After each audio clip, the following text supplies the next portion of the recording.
Two times, knock him out. Knock him out with the left, knock him out with the right. Knock him out, knock him out, knock him out for the night.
One time, left, right, knock him out. Two times, knock him out. Knock him out with the left, knock him out with the right. Knock him out, knock him out, knock him out for the night.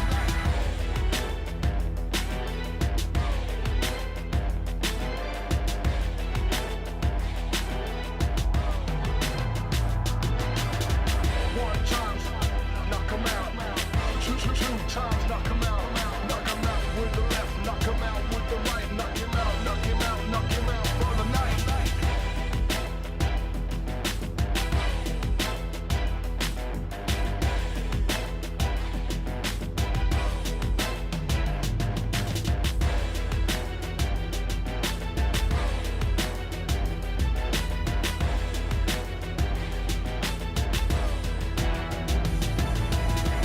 One time, left, right, knock him out. Two times, knock him out. Knock him out with the left, knock him out with the right. Knock him out, knock him out, knock him out for the night.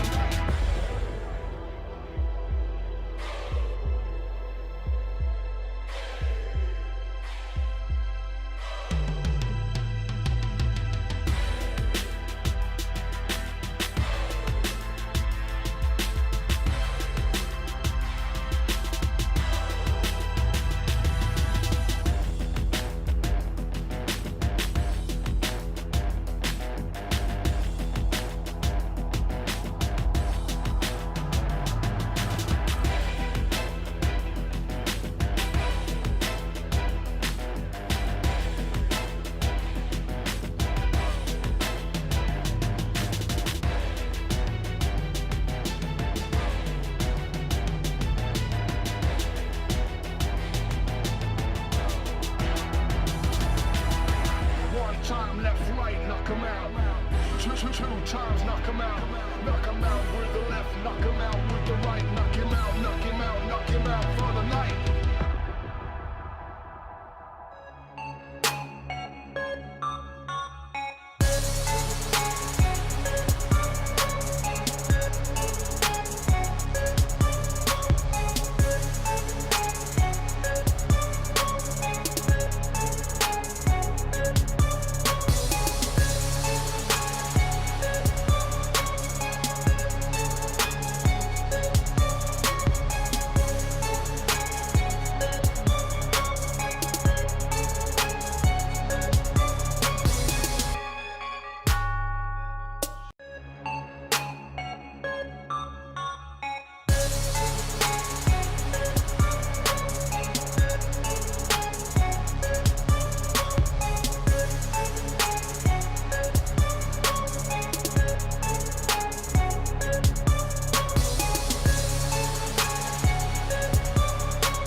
times, knock him out. Knock him out with the left, knock him out with the right. Knock him out, knock him out, knock him out for the night.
One time left, right, knock him out.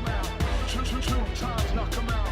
Knock him out with the left, knock him out with the right. Knock him out, knock him out, knock him out for the night.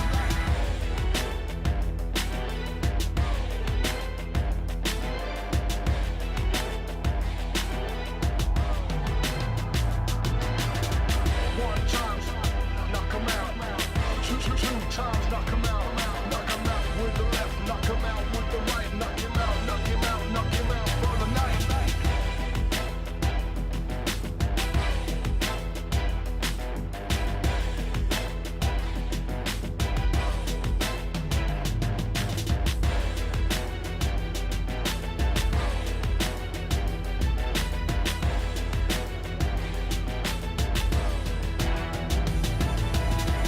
One time left, right, knock him out.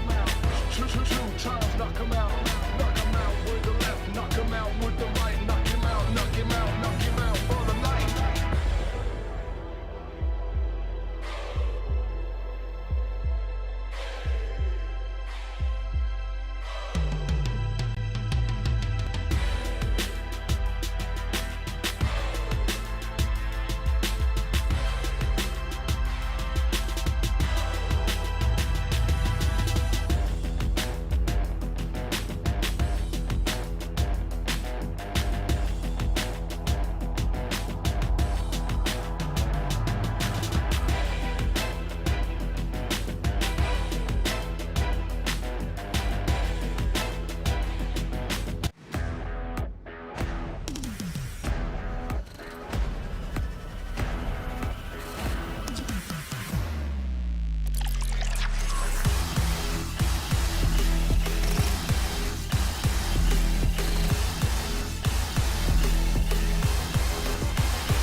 First Blood, primeira kill na mão da Fúria. Primeira eliminação caiu na mão do 19.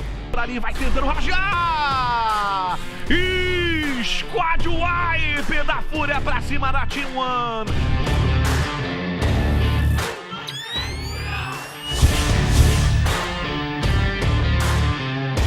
Time vencido por essa distância não quer saber. Autoboot atropela a folha. Eita!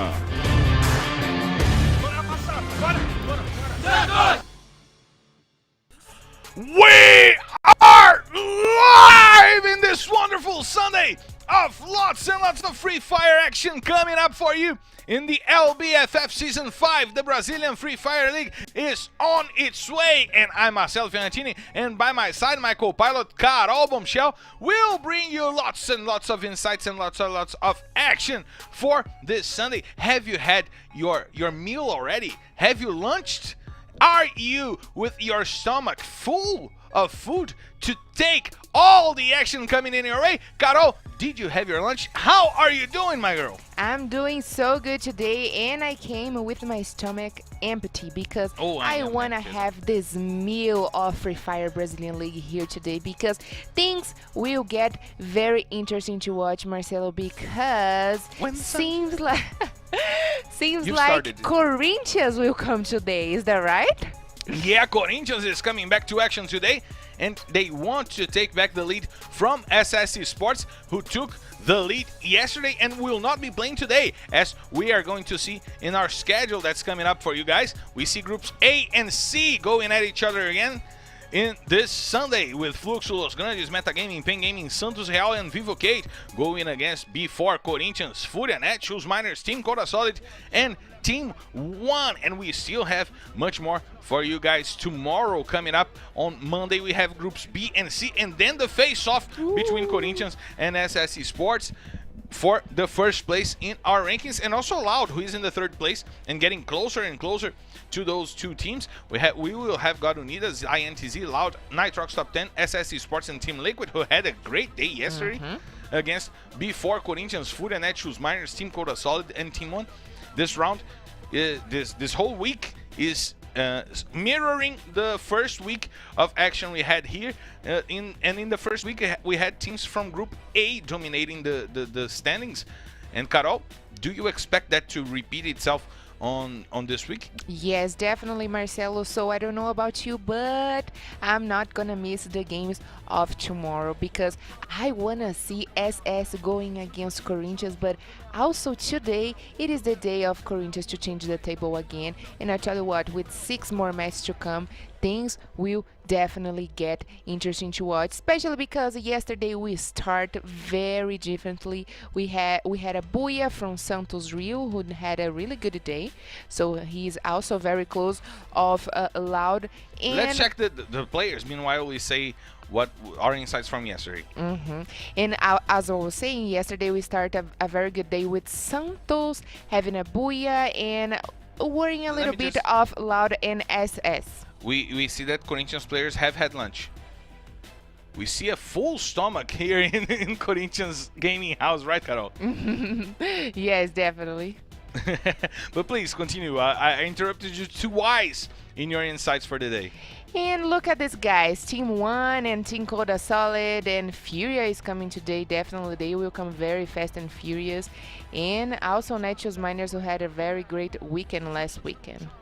Yeah, we are watching the teams from Group C that are joining in the fight for today. Before Corinthians, Netshoes Miners, Team 1, Team Codasolid, and FURIA. I like the Team Codasolid, the Team Codasolid office with the logo and the wall, all designed with the colors of the team. It seems cool to be in a gaming house like that, right? Yes, I would love to party with my friends, but we know that it's not always a party. But what seems like a party, it is our table. So let's check our rankings. Let's check our standings, because SS Esports and Loud took ahead of Corinthians yesterday, but they have 6 more maps played than the former leaders that are coming to try and steal that place. But we also have Santos Real coming in on the table. We know that Santos have 6 more maps than Corinthians played, but they had a good day yesterday, and they are having good weeks in our past few rounds.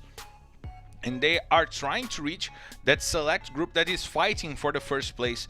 As we saw Vivo KEYD get a booyah yesterday, as we saw Fluxo get booyah yesterday and get to the fight as well. INTZ getting booyah with 16 kills yesterday. Italy tying the record for most kills by a player in a single match in LBFF with 11 kills.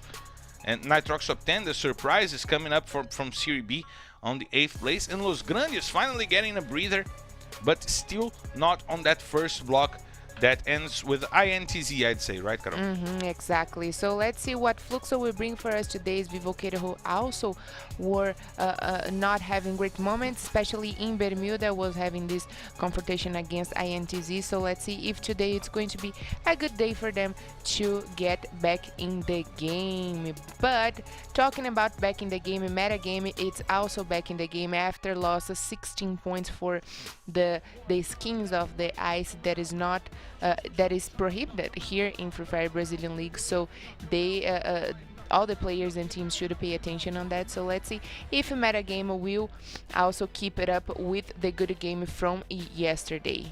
And it hurts Metagaming a lot. They with 313 points, they would be with 329 and fighting for the top block of the table in the fighting for the top 8.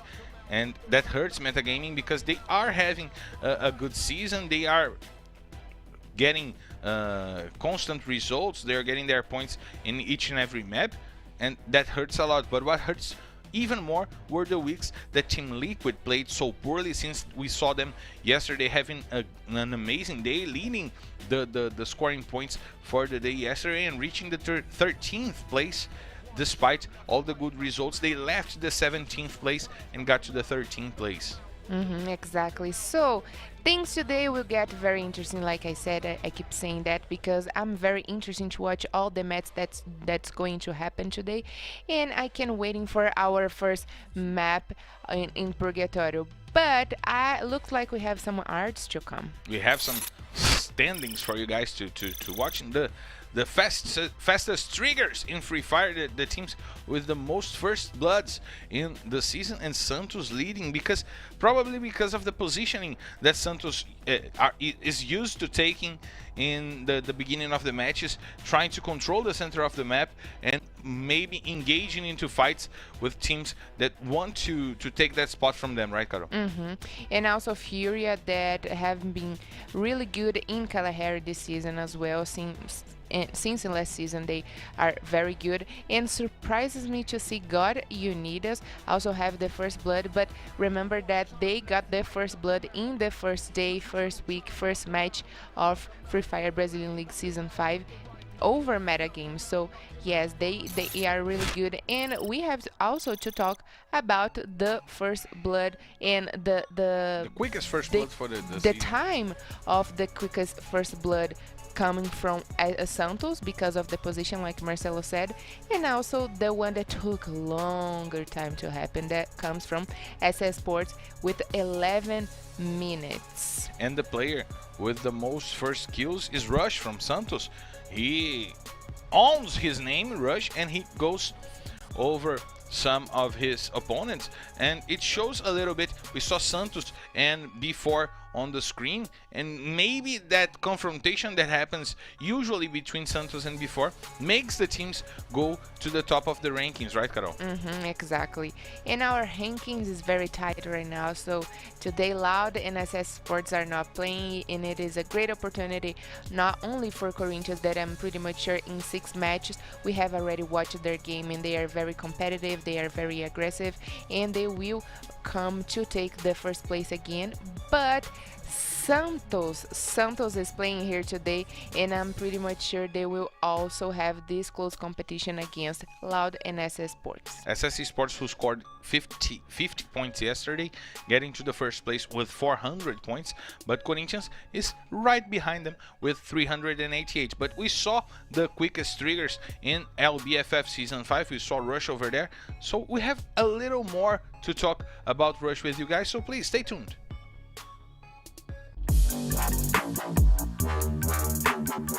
A importância do primeiro abate, sem dúvidas, é para soltar a pressão do time. Para o time poder se soltar durante o jogo, conseguir fazer o que a gente já vem treinando. GMP5 por essa distância não quer saber! Autoboot e atropela a folha! A equipe se considera assim muito agressiva. A gente teve uma evolução constante desde a primeira jogada da LBFF. Fomos pegando entrosamento, confiança no time e isso fez com que o time ficasse muito agressivo. Bom, independente dos mapas, a gente não procura trocação. Independente do mapa, a gente vê se a trocação for favorável, a gente vai pra cima e é sem freio. O time que estiver na frente, não interessa o time, não interessa nada, dependendo da posição, a gente vai pra cima. Bom, quando esperar do Santos é o Santos de sempre, buscando evoluir e o topo sempre. And we saw that Rush is eager to take those kills, and I am eager to see my Ellen play. I gotta say. That clip from Santos with my Ellen dancing and stuff, it makes me hyped to see my Ellen play and celebrate a win with that dance. Yes, I'm actually very, you know, in the game to see the girls playing over here, which is very important, and not also having these amazing boys showing their skills, but the girls, they also can do and can take over the whole maps of Free Fire Brazilian League. As we have the confirmation here, we are going to start with Purgatory, Kalahari, and Bermuda map, and then we are going to repeat this all over. And thinking about the LBFF of only girls, Marcelo. I really wanted to see the WLBFF, the Woman Brazilian Free Fire League, Yeah. in English, but the WLBFF would be amazing. Make it happen, galera, make it happen. Make it happen. But we are close to get the authorization for the takeoff. And Carol, I want your bold predictions for the day. Tell me a thing that no one wants to know, that information that is not worth anything, but do you think that would happen today?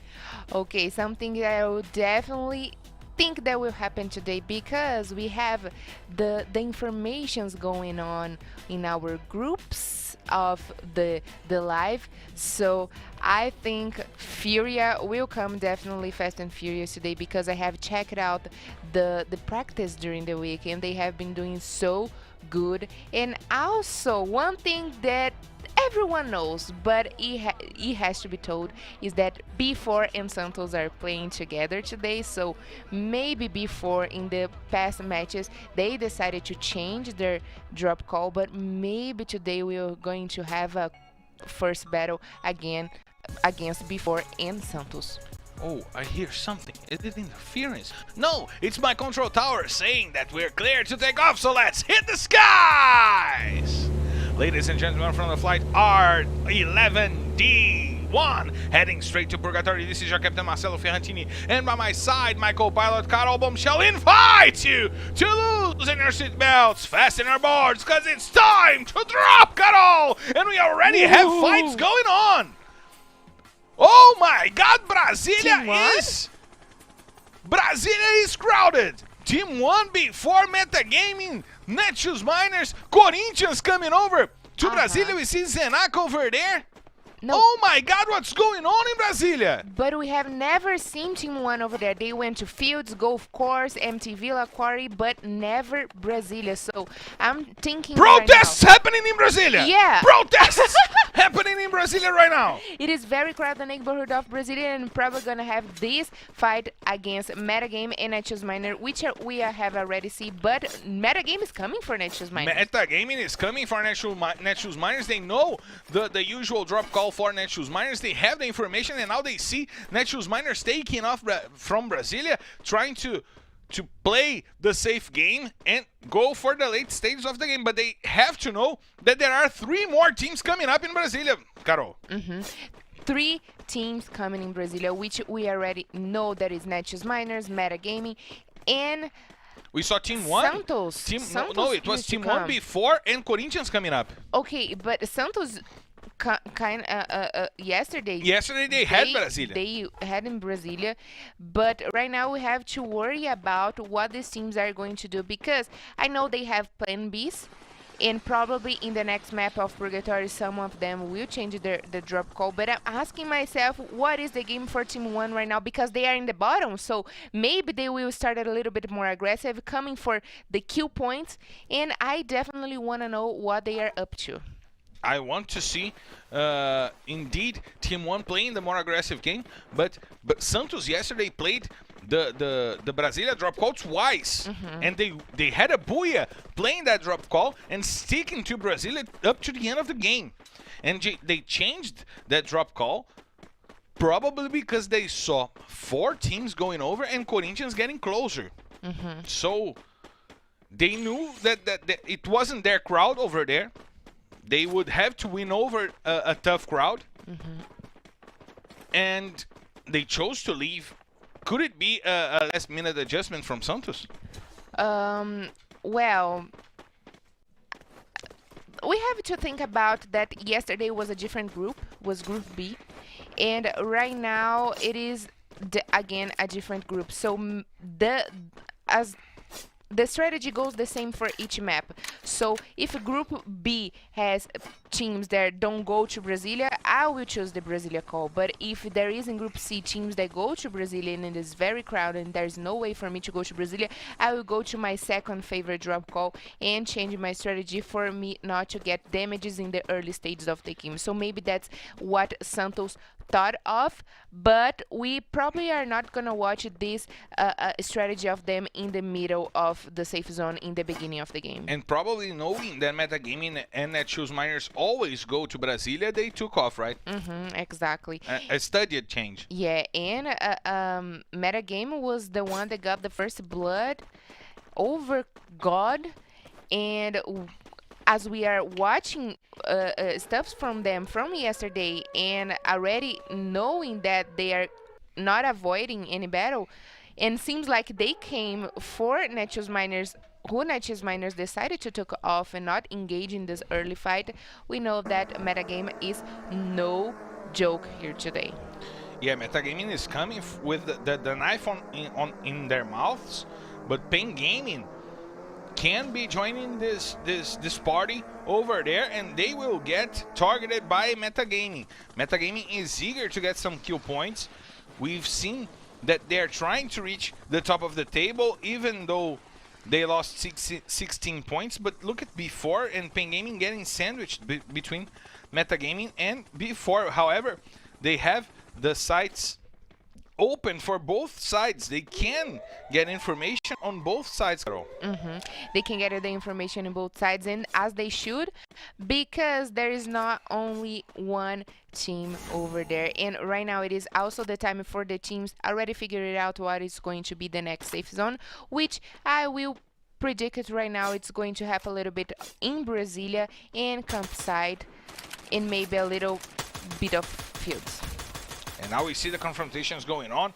FURIA trying to engage against Netshoes Miners. Netshoes Miners that came from Brasilia and now are trying to take the spot near the river from FURIA. And we know that FURIA likes to play near the river. But now Cebolinha being targeted by Biogod. He gets a little damage on Cebolinha, but he forces the retreat from the player from Netshoes Miners. And now we have the players from FURIA trying to engage inside the house, and they put EGZing to the floor. EGZing is the first blood. 1-9. The Saitama dude putting the first player down. Memgod going over Cebolinha, but Train comes over. 1-9 puts Train through the ground, and the Netshoes Miners team with no points is sent back to the lobby. Nice job by 1-9. The one punch man doing their jobs. And he's still winning for the costume contest. Costume contest, of course. Okay, he's still leading our costume contest, despite not using the Saitama skin today. He's losing points for not using the Saitama skin today. And I started saying that I'm going to bet on FURIA team today because I have watched them during the practice. I have watched their coach development during the, as we can see in the little camera over there, the coach he's always standing and deciding what the team will do, and they do that all together. And talking with the coach, he said he don't decide without the captain decision, which is Memgod. So he is the leader of the squad during the rounds, the matches, and they all together decide what is going to be the best move for the team. And as they should, I think it is good to have not only the coach standing by them, but they all have this kind of agreement of what to do next. Yeah, it's a team decision, not only a coach decision, because the players feel the game a little bit more than the coach, right, Carol? Yes. And now we have another confrontation going on. Team Codasolid and Fluxo trying to take off the players from Team Codasolid. The first one is already down and out. And now the players are leading the charge against Team Codasolid. Bone trying to protect itself behind the ice, and he takes lots of damage, but lots of ice also coming in to heal Bone over there while Peck engages into the fight. Bone tries to find a shot, but Peck surrounds the player. Look at Bone! The ball putting two players to the ground, but Cias with the grenade saves Japa BKR and saves Fak over there as well. And now Team Codasolid with only the next map to play, but we have Corinthians going after Team Metagaming, and Gimons puts Gelo to the ground with a nice headshot. Hazuri also to the floor. Nice play by Gimons. He puts two players on the floor. Gelo is eliminated, and Hazuri will be the next one. Zenak and Ousado taking off because they know they can't fight against four players from Metagaming, who is on fire for the day, Carol. Definitely on fire, and what is on fire is going Ousado is eliminated as well. Oh, is he? Yeah, he is eliminated as well. And he was very close of the MVP against MTS, so right now he's probably going to have a hard time. But Corinthians, probably not for the first match, will get a point advantage. Even though there is an Axe to alive, he can get in the late stages of the game, but right now we know that it's more important to get kills to have the amount of points higher than the 12 points only for the first position. Yeah, they are indeed 12 points behind Team SS Esports, and they need to score a little bit higher than they probably will in this match, seeing that Zenak is the only player remaining for Corinthians as of right now. An amazing job by Metagaming trying to take the possible leaders out of the first game. Metagaming trying to climb up the rankings, trying to do a better job than what we've seen before the punishment. And now they need to engage against Corinthians. They had engaged against Corinthians and they got good results engaging against the leaders. And now we see Vivo KEYD, who probably will engage into a fight against Pain Game in a matchup with some history in Brazilian esports scene. Pain Gaming and Vivo KEYD, two great organizations from Brazil in esports in general. And we see also Los Grandes and Santos, a matchup that has happened a lot over the past few weeks, especially Santos, in that position, in that exact position, near the fields. And we see Santos taking some better results from that confrontation, right? Yeah, Carol? and I'm thinking right now, if I know, I know that we have this confrontation, Santos against Los Grandes, for a lot of times, as the same goes for before in Santos. Do they study the team, study the players, and study their favorite guns and what they use during the rounds? Because if I were their coach, I would definitely do that, because I know they are not gonna give up off the drop call. So I would probably study a little bit more the team, my enemy, you know. So I think there is strategies not only for the rotation, but to study each one of the teams. Like we were talking about in the beginning, that Santos didn't go to the Brasilia drop call because maybe there were other teams that could be a very bad decision for them to go there because of the teams they have to play against. So they are probably study which one of the teams for sure, and that's the strategy for Santos, at least in the first match. And we see that Pen Gaming is trying to find the shots on Los Grandes, and there is other teams also with the sights targeted in Los Grandes, and that might help Santos trying to come from behind. And we see the players taking the loot from their Street Fighter 5 boxes. And now it is the time for us to discover about, and I said Brasilia and a little bit of fields, and Los Grandes is in the middle, but Santos predicted that as well. Santos predicted that as well, and they are indeed coming over to try and take the spot from Los Grandes. Rush using the ice to cover himself up. He knows that there is a player by his right side, and now he tries to take the left flank and go after BL. The ice protecting Santos. They have to engage against Mamute, leading the front line for Los Grandes, as we see Gus also trying to protect himself and use the grenades from Autobot. The grenades coming in. Gus takes lots of damage. 3 players on the top of the high ground, on the top of the mountain, and the grenades coming in. It bounces and it not hits Rafa X, but Gus tries to join his teammates and he goes to the ground. He gives Santos the advantage, and Gus is back to the lobby. He is eliminated. As we see FURIA fighting against Metagaming as well in another side of the map, but this fight is engaging, is going to happen, as we see before maybe joining this fight as well. Rush trying to dribble the ice barriers, and he finds Rafa X with the whole squad to wipe Rafa X, but he takes Rush to the ground. BL goes to the ground as well. Now Mamute puts Autobots to sleep. There's just Mamute remaining for Los Grandes, and he has to deal with Fon! Nice job by Fon getting the headshot and being able to save the whole squad. Santos wipes out Los Grandes, and they are going for the lead. They are trying to reach Corinthians. Field going after the players from Fluxo on the top of the mountain, using the ice to protect himself as Memgad comes over with the AWM. Metagaming fighting Vivo KEYD on the other side of the map, and we see FURIA trying to run over the whole squad from Fluxo. They have 5 kills already. That guy gets Gimons, and maybe Vivo KEYD will eliminate Metagaming, who started eager, but look at BL on the floor with a headshot. CS is going to eliminate BL.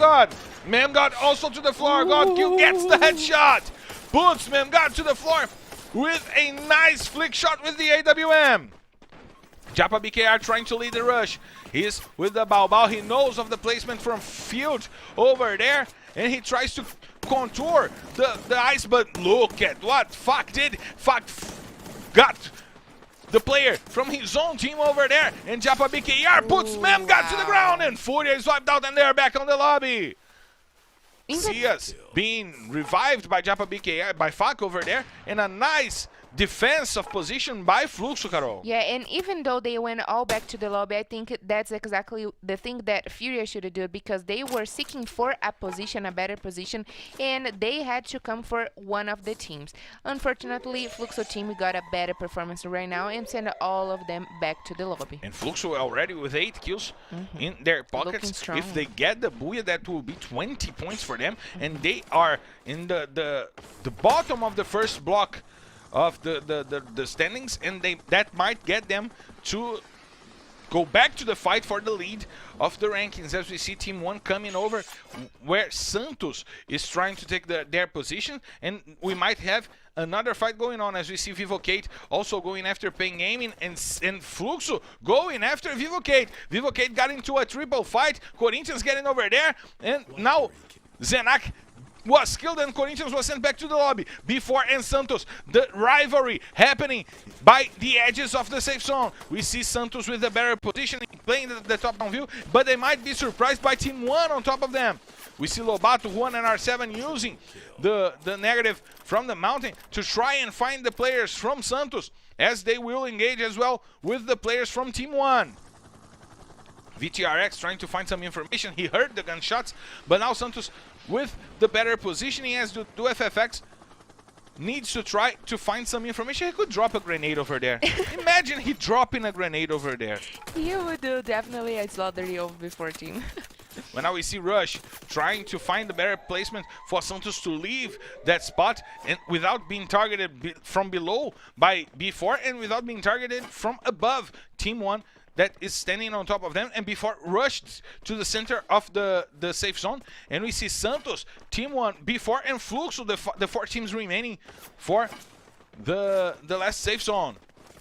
The bullets are coming in. VTRX is trying to find some placement. And now the open field. And the teams are ready to go. But look at VTRX trying to flank Santos. Over there, he puts 2 players to the ground. Nice job by VTRX. Wild Rush puts him down. And Santos will be with only 4 players. No, they have the 4 players remaining, but 2 players were sent out. Autobot was killed by the gas. Dudu FFX trying to keep himself alive. Nice play by Before over there, as they put Santos to the ground. Only 2 players remaining for Santos. 4 for Before. We have 9 players on the field, but Fluxo is not finally sent out. Fuck was eliminated. They engaged into lots and lots of fights and lost some players over there. Santos is down and out. Maybe Team 1 goes over, but Before finds the kill. Dries is on the ground and there's only 1 player remaining. Bruno is the last player remaining. He goes into the safe zone, and it's Booyah Before!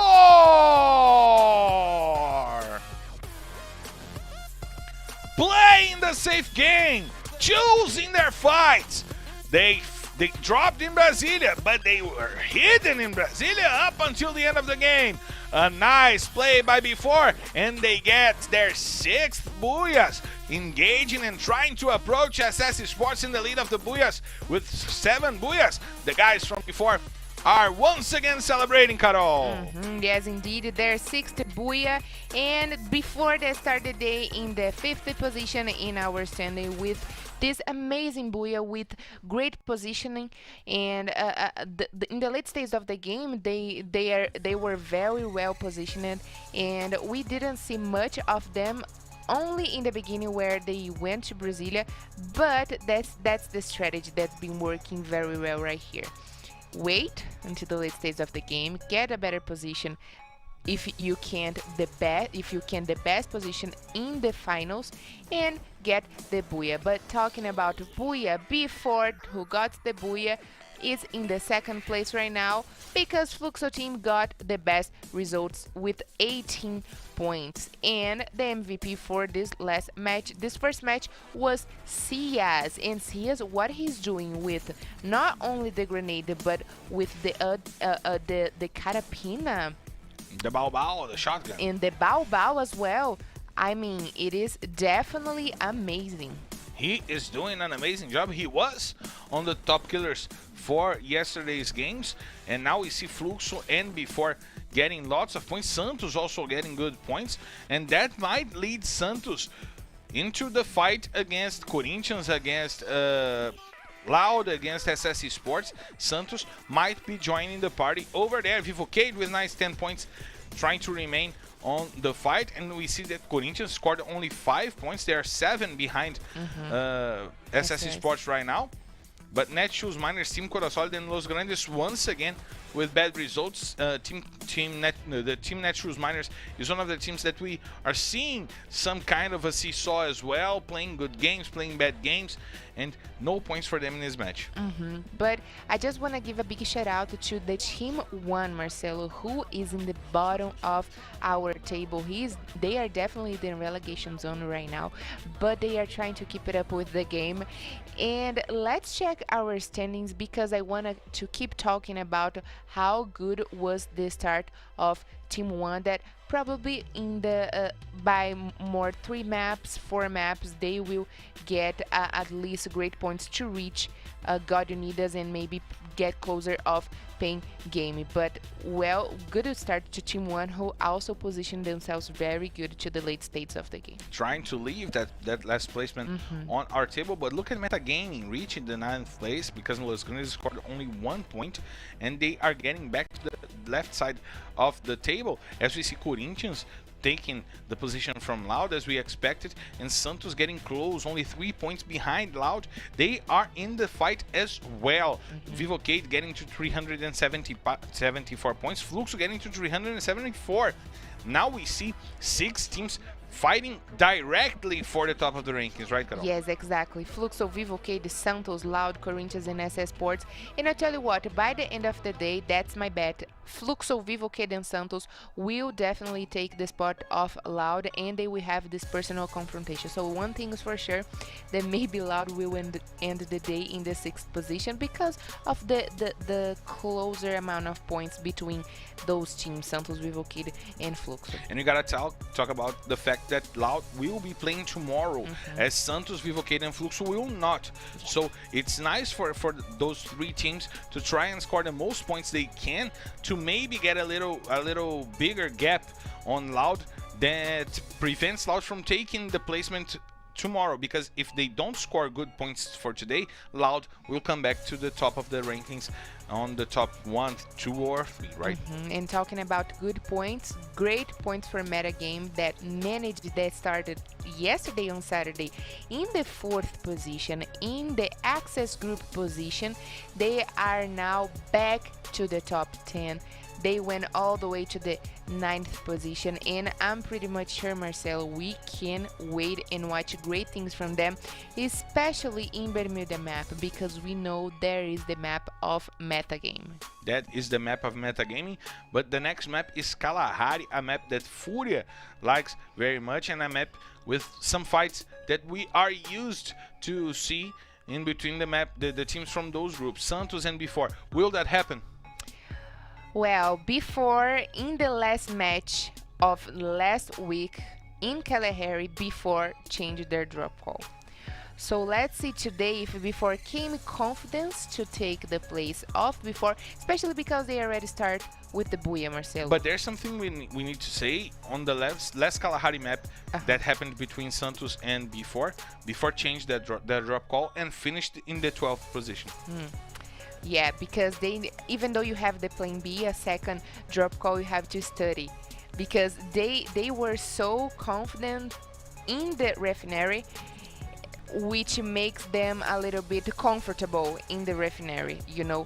And once they decided to change that to the other place, they didn't study that quite well and have some troubles. But let's see today. Personally, I think they will not go to the refinery. They will not contest the drop call against Santos, and they will change that. I'll take you on the bet. $5, okay? $5. We'll check that after a quick break. Once again, as we head on the first map of Purgatory for the day, Rush getting the first blood for Santos, and we have the fight going on between Unidas and Fluxo. Fak puts Minuzi to the ground, Mike is also on the ground, and Unidas is all wiped out. Oh my god, Fluxo, you were fast on this fight. 4 kills for Fluxo, 3 kills for Fak, and it seems that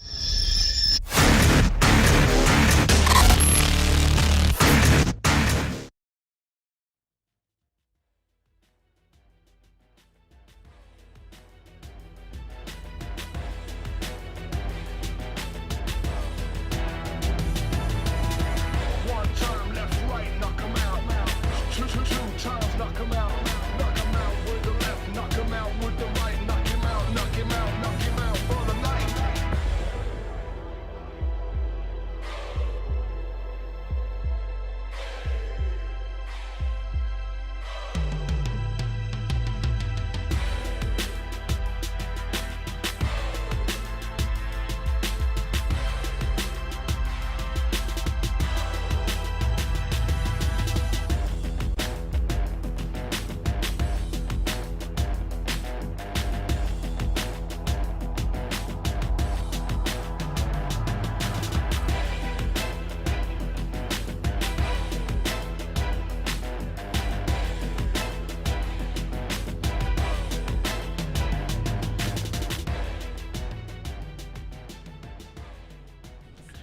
we are back live for more Brazilian Free Fire League. The LBFF Season 5 is on its way, and we are heading to Kalahari as we see the players preparing themselves. We see Ousado over there getting his Corinthians jersey all tied up. Over there we see Hazuri, and as we see before, the whole squad from before on that straight table. I envy that table. I gotta say, I wanted that table in my house.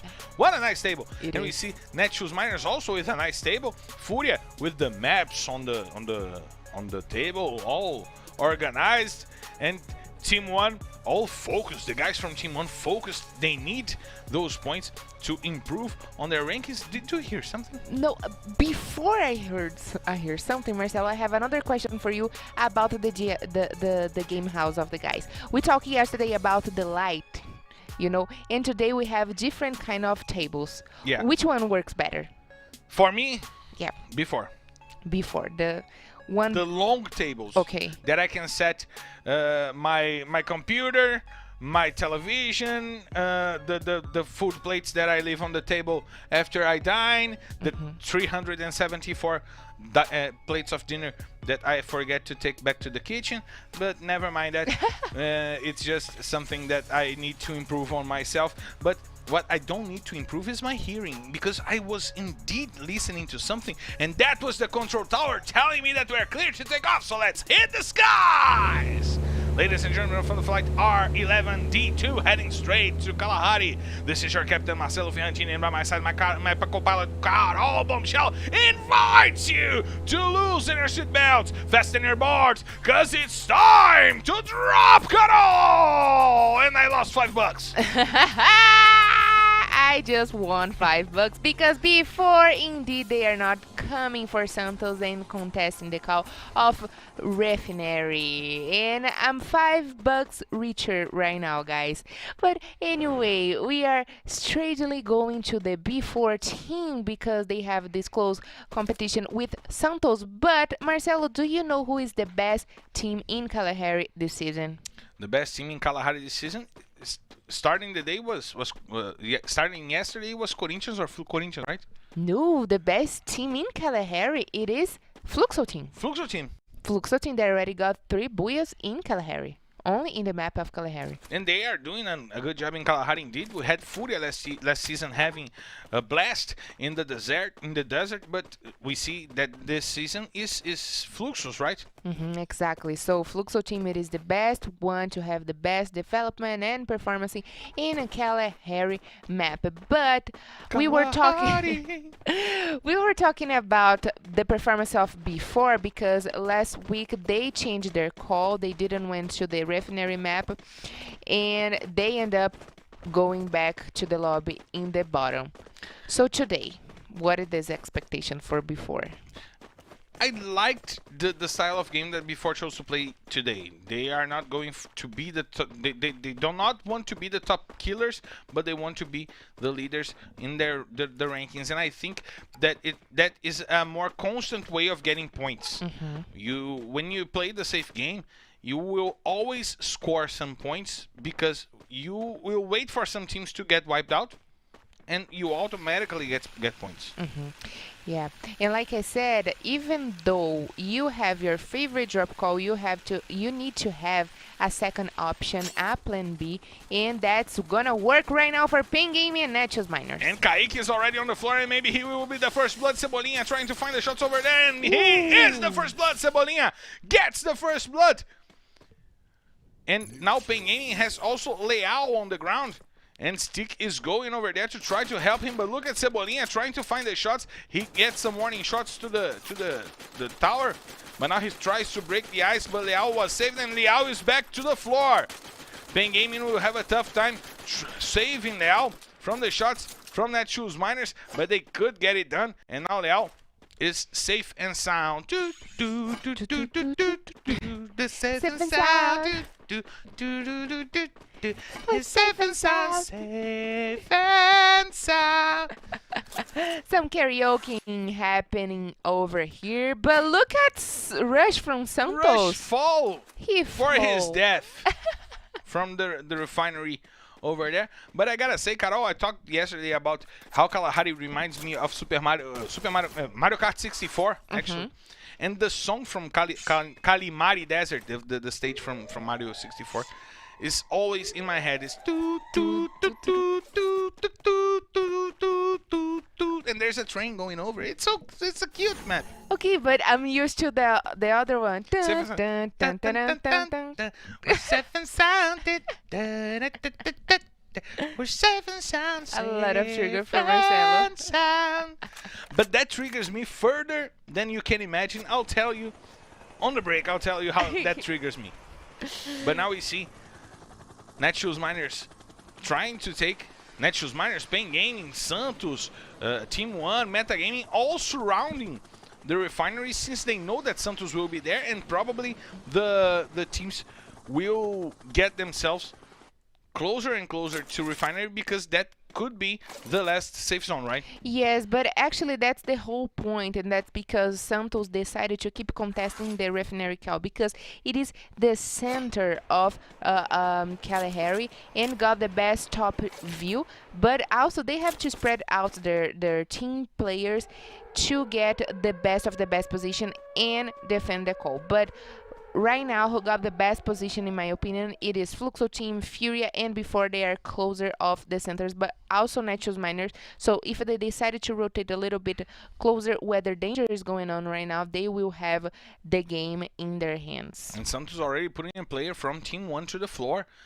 It was VTRX. He was helped by its teammates, and we see that the top position from Santos let them play the kills game, the points for killing game in Kalahari, and that is helping Santos get to the placement at where they are right now in the standings, right, Carol?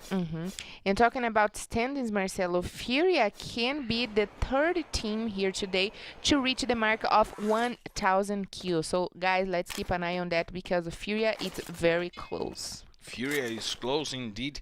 They can be the third team to reach the 1,000 kills mark. The first was Loud, the second was Team Liquid, and now we might have FURIA going over the 100 points for killing mark in the history of LBFF. And now Autobot's trying to find somebody, and somebody once told me the world is gonna roll me.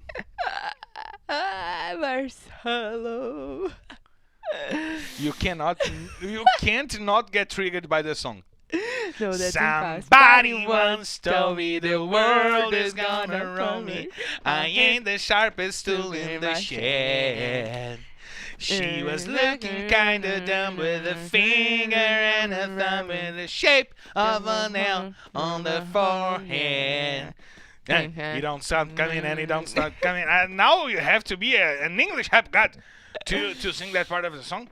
And I'm not an English rap god. I'm just an English rap Free Fire learner. You're a Free Fire rapper. And talking about the best team in Kalahari, that is Fluxo team by our standings, we have to talk about also Los Grandes, who got 4 of their buyas in LBFF history in Kalahari. And I mean, they score over 50 points in the first 3 rounds play, and since then, Marcelo, they didn't manage to do more than 32. So let's see if Kalahari will bring them some luck today, because they are very close off the Access group right now. And they need to score a little better, as we see another team that needs to score better, that is Team 1. They were being targeted by Santos, and now Metagaming is the team that from below is trying to endanger the Team 1 squad over there, as you see Drizzy on the top of the antenna, on the top of the pirulito. Lollipop. The lollipop over there. And VN10 has his sights on Metagaming. He has the information that Metagaming is over there. He looks a little bit to his back. And now the first confrontation from the map is that got going to the floor, as we see Los Grandes trying to engage against Vivo KEYD, 2 teams that started the season fighting for the top of the rankings and now are in different moments for the season, as Los Grandes fights to get back to the top 12 and Vivo KEYD fights to reach the top group, the group that is fighting for the lead of this season. BL trying to rotate and maybe flank the whole Corinthians squad, as we see Gus trying to find the grenades through the veranda. And now Nando 9 goes to the ground. Gus with the grenade. He tried through the balcony and he finds Nando 9 from below. He got another grenade and eliminates Nando 9. Is back on the lobby. The second player to get eliminated in this match is Nando 9. As we see Mamute rushing the whole Vivo KEYD squad. And now Vivo KEYD has to retreat. But look at General. He puts Gus to the floor. BL with the MP5. Puts that guy back to the lobby and General finishes off Gus. Rafax gets General and maybe Los Grandes will get the better from this fight. Rafax trying to rush over Modestia. He uses the eyes. He knows Modestia is close. He tries to rotate through the walls, but look at Modestia tried to keep himself alive. Mamute came back and saved Rafax, getting the 4 kills in the first squad wipe of the match. Goes to Los Grandes against Vivo KEYD. Finally, Los Grandes finding their game once again, Carol. Yes, and I just said that 4 of their booyahs were in Kalahari, so which means they got a great performance in this specifically map. And let's talk about their position, because they are in the edges. As much it is Corinthians right now trying to play the safe game inside of the unsafe zone, but they are coming and they will probably face off and they won't with stop Los coming. Grandes. Yeah, they won't stop coming.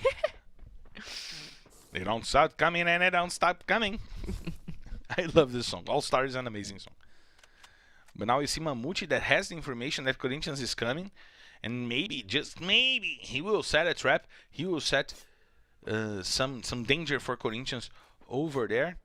Corinthians is coming for the house. The grenades in the hands of BL. He throws the grenades and he might find some damage. But the ice covers for Zenak over there. Osado with the grenade, trying to get the kills, trying to get the takedowns. And Los Grandes trying to find some distance in between them and Corinthians, since they know they have the disadvantage in numbers. They lost Gus in that fight against Vivo KEYD, and they will play the safe game. They will retreat and not fight against Corinthians right now, Carol. And the most important right now, it is for Los Grandes to remain quiet, safe and sound, because they are in number disadvantages. But I don't think Corinthians will let that pass, because we know that Corinthians also really they really matter for the kill points as well. But I think right now they will prioritize their position, maybe to try to block the way for Los Grandes. And Corinthians knows that they don't need to score a huge amount of points. Yes. But we have, look at this fight. Oh my god, this looks like center of Rio de Janeiro. Oh my god, we see Santos going after Team 1, and Drizzy puts Rush out in Autobot to the floor. Maybe Team 1 will get the win on this fight, but VN10 is getting targeted. Only Drizzy remaining. We have Netshoes Miners joining the fight as well, but Team 1 is wiped out as Dudu FFX gets the kill, and Train gets the kill for Netshoes Miners. EGZ is on the floor. BL joining the fight and getting metagaming players over there. Some shots on their heads. Train covers himself with the ice, but EGZ goes to the ground because of the safe zone, and Santos gets wiped out. Great things for before.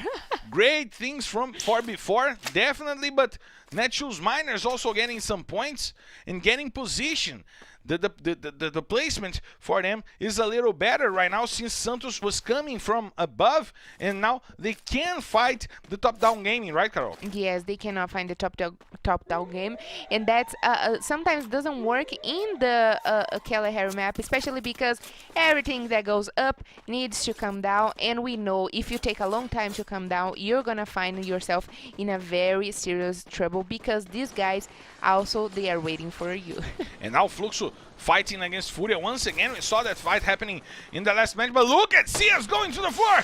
The grenade launcher from Memgad, putting him down, and he gets the kill on Cias. Field puts Japa BKR to sleep a little bit over there. He needs to rest. He needs to cool off a little bit, since he's the top killer in the history of LBFF. And Field trips and falls over there. And now they are taking damage from the safe zone. Iago finds Field with the AWM. He finds 1-9 with the AWM once again.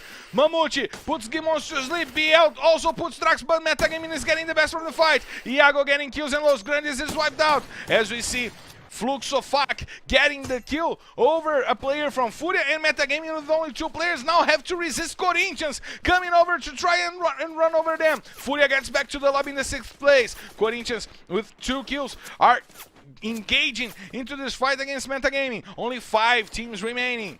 before Corinthians, Pain Gaming, Meta Gaming, and one last team over there is Team 1. Team 1 is still alive Still and on this alive. match. Which is good for them. Good for them, they need the points. It's not Team 1, it's Team Codasolid. Team 1 was wiped out. Our bad. We Team forgot about the Codasolid. newcomers. Yes. And as we see, before trying to engage into this fight against Pain Gaming, as well as we see Pak getting 2 kills from the Pain Gaming, and Meta Gaming is wiped out by Team Codasolid. Pain Gaming is wiped out by Team Before. 3 teams remaining, 9 players remaining, and the grenades are coming in. We have a new kill leader, but Pão is trying to bring it back. Lobato finds the kill on Pão, and Corinthians is wiped out. It's between Before and Team Codasolid. Only 1 player from Team Codasolid on the floor. And we see Juan getting the kills. And look at what Juan did! Oh my god, it's Booyah Before!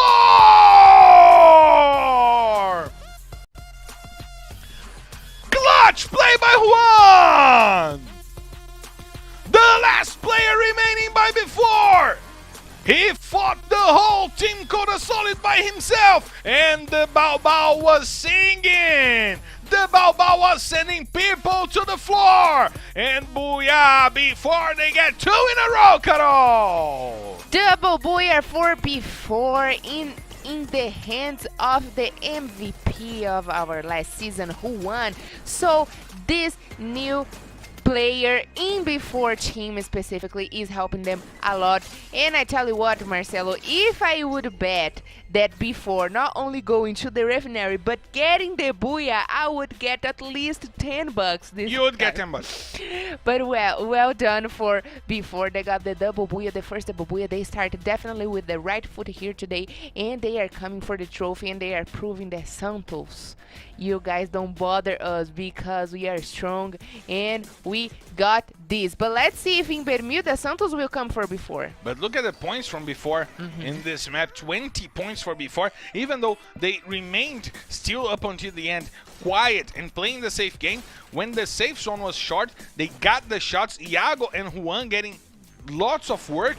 One with 4 kills, and Iago, I think, got 3 kills for himself. As we see Team Codasolid with a nice 11 points, and Corinthians taking back the lead, Carol.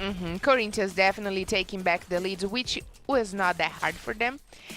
But what I'm really enjoying to see and watch today, it is Metagame. Since yesterday, Metagame is doing an amazing job. Keep it up with their games and their best style. And Santos, on the other hand, that started the yesterday getting a booyah, today they are having very hard time to get this. And as much go for Fluxo team that got their double booyah yesterday. Fluxo got the double booyah and only 4 points now. Santos got a booyah and 3 points now. Los Grandes with only 1 point. Once again, not a good half of season for Los Grandes. And Team 1, who we expected to be alive by the end of the match, was quietly eliminated in the 11th position. In between that fight, they could not resist, and they were left with no points. And as we see the standings coming up on the screen, Pain Gaming is getting further and further away from leaving the relegation zone.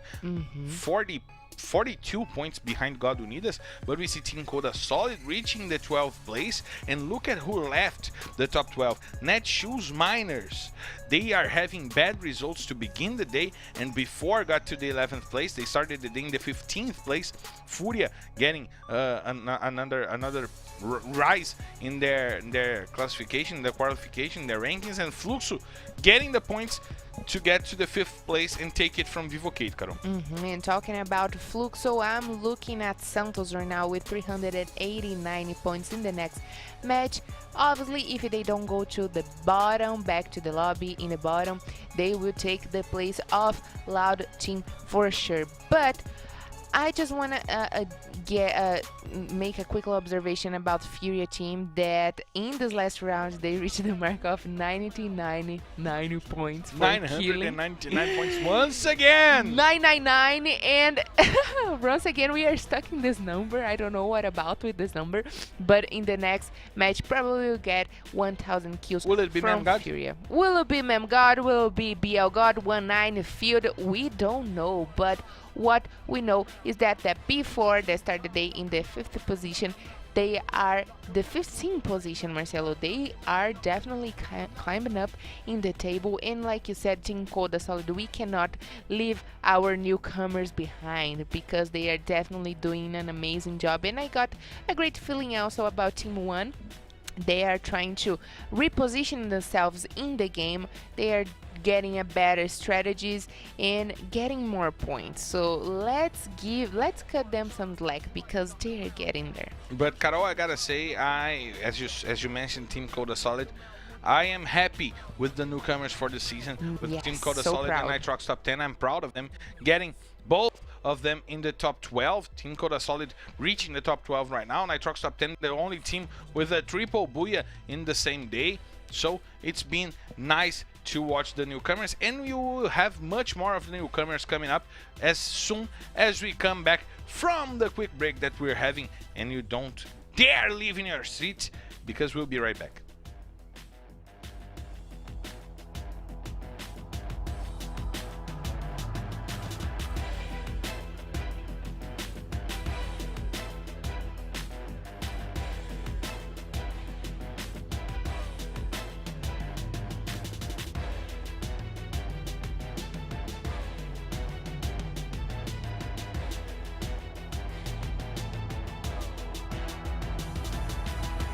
One time left, right, knock 'em out. Two times knock 'em out. Knock 'em out with the left, knock 'em out with the right. Knock him out, knock him out, knock him out for the night.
We are back live for more LBFF Season 5. The Brazilian Free Fire League is on its way, and we see the teams already preparing for the third map. It's Bermuda. And Carol, are you ready for Bermuda? I'm definitely ready for Bermuda. I can wait for the clearance to take off because right now we haven't watched metagame going so good in Bermuda, but also Fluxo team came to keep it up with the good game in Bermuda. And let's see if Los Grandes de Santos that we are watching here, they can get also a great performance in Bermuda map, Marcelo. And Corinthians was on the top 5 of the teams that scored the most points in Bermuda to start the week, and maybe they will get to the first place since SS Esports, Loud, and Vivo KEYD did not score that many points yesterday in Bermuda, right, Carol? Yes, that's definitely right. So let's see the best performance of these teams today in Bermuda, Marcelo, because as much we are very excited to watch them, I think we are hearing something. Marcelo is even looking. Where is it coming from? Oh, we have clearance to take off, so let's hit the skies! Ladies and gentlemen, from the flight R11D3 heading straight to Bermuda. This is your captain Marcelo Ferrantini, and by my side, my co-pilot Carol Bombshell invites you to loosen your seatbelts, fasten your boards, cause it's time to drop. And we see that the teams are dropping way too close to each other. We might have fights going on in between them. We see that Vivo KEYD is going for Bimazak, the Bima goal, as we established here yesterday. We see FURIA taking the observatory. We see the shipyard going for Los Grandes, and all the teams are spreading out, but Santos is all Corinthians, and now they can fight for in between themselves for the best loot. They will fight player after player, as we see Cotatua going for Fluxo, Cape Town going for Pen Gaming, and Clock Tower staying with Santos before team going to the hangar.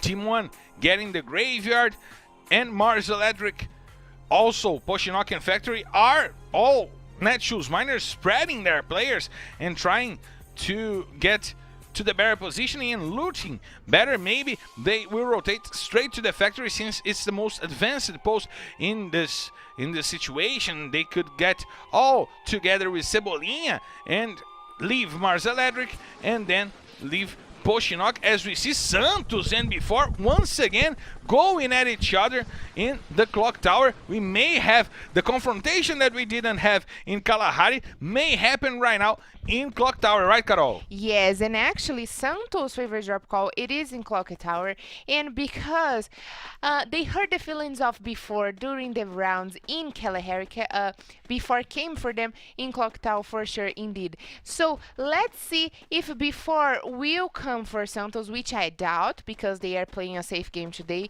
and that explains why they got a double booyah. And let's see if they will manage also to get the best position, because in Kalahari, Marcelo, they were inside of the last position, the late stages of the game, and they are doing a very an amazing job with the same squad since the very beginning. Lobato, Iago, Juan, and R7. And we already have the first blood. Woo! Fluxo and now team. Fluxo going after Metagaming. 2 players from Metagaming on the floor, but Fak is eliminated as well. That's not a good fight for Fluxo since they lost a player that they couldn't lose if they want to go the long way. Losing players on the beginning of the map is not good enough, and that was not a good fight for both teams, right, Carol? Definitely not good for both teams. They lose each one of them to one players, which always damage, even though you get in the late stage of the game, always damages your position in the late stage of the game. Of course, it gives you a hard time, but it shows how metagame, a team that came all the way from the second division last season and this season are trying to keep it up, to stood up for the game against the winners from season 4, showing how great their game has been improved and how they are feeling so adapted to the new meta of Free Fire Brazilian League this season. But I'm eager to see, Carol, as well, who will be the player to take the kill number 100 for FURIA. That will happen in this map. I'm betting on it. That will happen. FURIA will not leave this map with no kills. And we have the Fluxo team all getting together. And you know who is the 5th player with most kills for FURIA in their history? Who is it? It's Solotov, our broadcast no brother. Way. Our broadcast brother. Can't be Solotov. He is in the top 5. He's in the top 5 for FURIA. That's very nice. That's very nice. So you guys, if you are a player right now, you can always have a spot here in our family. Like Solotov, you were the player with in the 5th place with more kills for a FURIA team, and right now he is in our group of casters. getting the informations that you need to know about Free Fire Brazilian It's nice to League. have such a superstar in our crew. He is definitely a superstar. He's a very completely not only player, but a very he knows about the game. So that's the thing that it makes him a superstar. Not only having the knowledge about the game, but knowing how to play the game. Do you know how to play Free Fire, Marcelo? I know how to die. Does it work? Yeah, it work, and maybe we work for before or FURIA team right now. Before using the hooks, using the straight, but look at FURIA going over, and it's BLGod! BLGod gets the kill number 1000 for FURIA! It's a historical moment for such a huge organization, and BLGod is the name of the happiness! BLGod with the kill number 1000 for FURIA. Right now we'll have probably the art coming up on the screen, and they got 2 kills. Field got the kill number 1001 after BLGod got the 1000 kill, and maybe they will wipe before the team that got the double booyah. Now under fire, now under threat with R7 and Lobato still remaining, still standing for R4, but FURIA is coming for them. MemGod playing the aggressive game, going with Field and BLGod by car, trying to get to R7, who is right there, and he will engage into this fight against BLGod and 1-9. R7 gets the headshot on MemGod. Maybe before can turn this around. 1-9 trying to get the shots on R7, but the shield's protecting him and the ice barrier, but that was not enough, and R7 is on the floor. He was taken down, and now Lobato is the last player remaining. Will before be the first team wiped out after a double booyah? Will they leave with no points? And look at Fawn! Look at Fawn trying to steal a kill! Away from his own squad, Fawn playing the solo game over there, and Lobato trying to run in the middle of the war zone. He has to go through Team Codasolid, and V-Team doesn't allow this. B4 is back on the lobby with no points after a double booyah, Carol. After double booyah. Oh, double booyah. I thought you said a very kind of name, Bubuya. No. After a double booyah. After a double booyah, B4 is back in the lobby, and it feels like B4 has been cursed by the double booyah, which feels like 0 points. For me, it's like they missed a booyah. They lost a booyah. But even after they got 35 points in 2 maps, they got 0 in the third. 0 points in the third match. And good for FURIA team that already have 3 kills and 1000 in their baggage. So that's very nice. But what is more nice for me right now is to know what this safe zone is going to be. And in my opinion, it's going to help a little bit in Bimazak, getting a little bit also of pick. And let's see the edges of Clock Tower. And maybe FURIA is in a good position to fight the teams coming in. We see Team 1 going after FURIA. We see Drizzy maybe engaging into a fight that he doesn't need to engage. Yeah, if I were one of the players of Team 1, I would definitely play the safe game, but also trying to steal few points from the other teams. Because, I mean, being in the bottom, it's already hard, have this pressure, and they are getting closer of the points of God right now, so God also needed to worry tomorrow about Team 1's points. But we see that Team 1 is still 40 points behind God Unidas. They need to score a little better today if they want to fight for the 17th position tomorrow in a direct matchup against God Unidas, right? Exactly. And the safe zone is shrinking, and I can't. I'm very excited to see if my predicted it's right. And Drizzy was having a few problems to use the pad over there, and now he finally gets to use it correctly.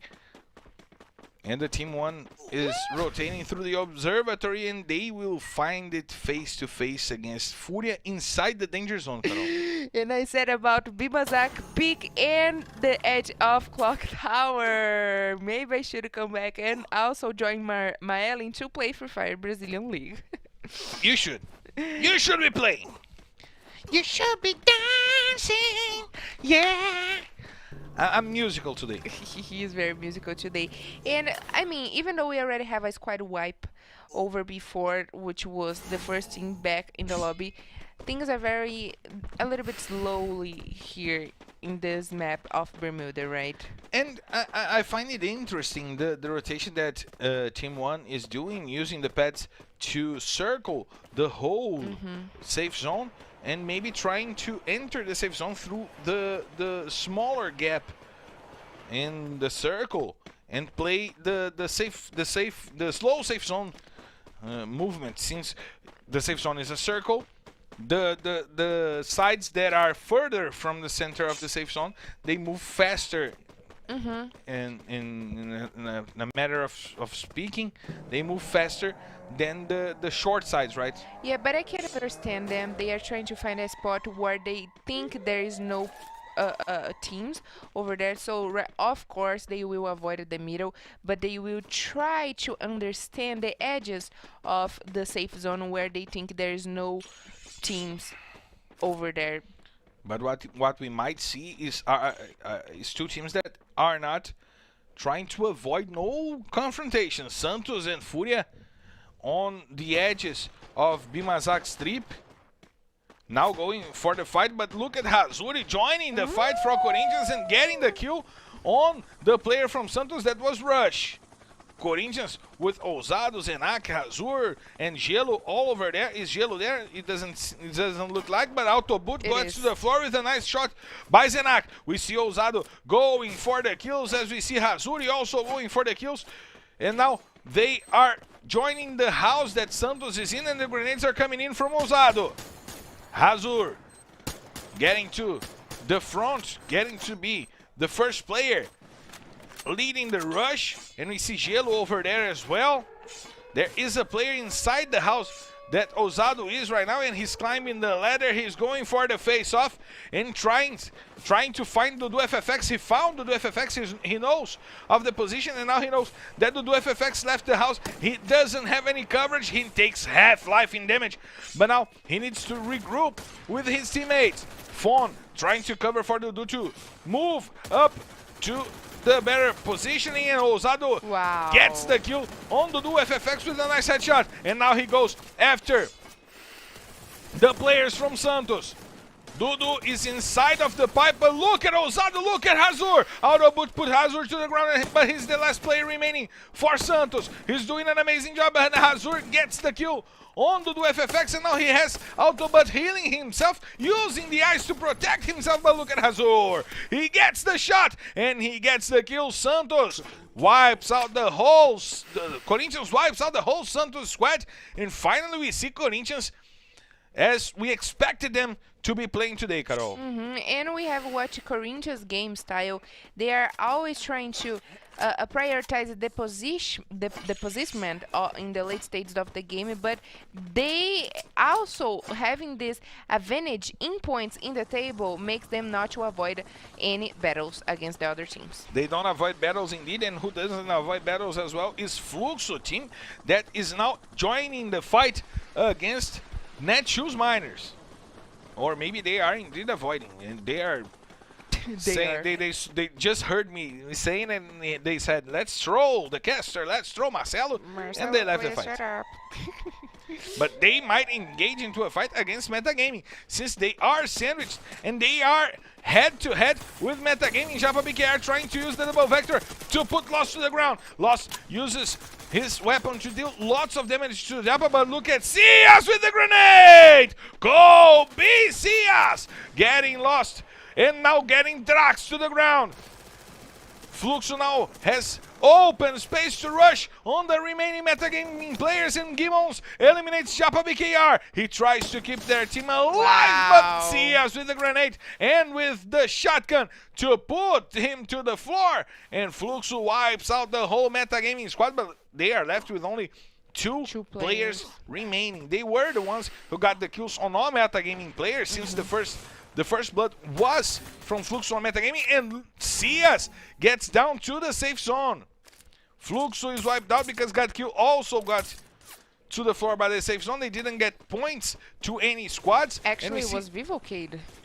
They Put them down.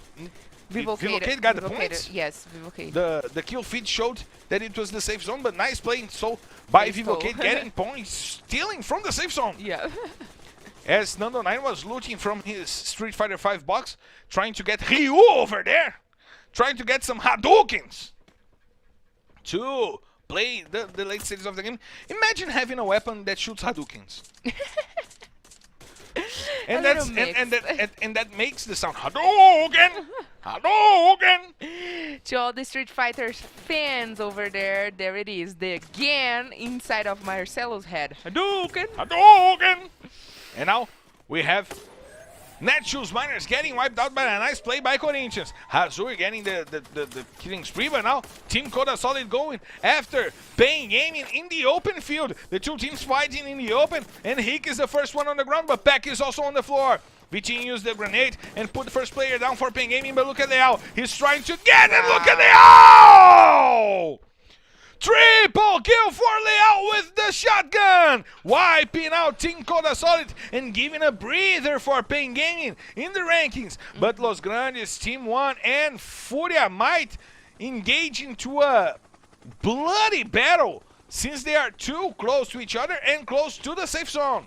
And The shots are coming in. Once again, Team 1 very positioned in the late stages of the game, and as they go the same for Los Grandes, they connect to the end of the game, but they cannot get a good position. Right now we are in the 6th position. Oh, get that goal! No way! That got 3 kills with just 1 shot from the grenade launcher. Vivo KEYD is getting to the late stages of the game, and that gets swiped out by Hazur, but look at what he's done. What he did with the grenade launcher, oh my goodness. And now the fight is happening between Team 1 and Los Grandes. Half-X with the top-down view trying to find the better placement for them to fight. He uses the ice to rush against the players from Team 1, but Corinthians gets wiped out by once again Pain Gaming. Having a nice match in Bermuda. Pain Gaming is doing their job to leave the relegation zone, but look at Bruno also trying to leave the relegation zone for Team 1 as Los Grandes was climbing down the hills, but that was not enough. Los Grandes, Team 1, Pain Gaming and FURIA fighting for the end of the map, and BL got going after the Pain Gaming team, and look at what they done! With the help of ENG from Team 1, he wipes out the whole Pain Gaming squad.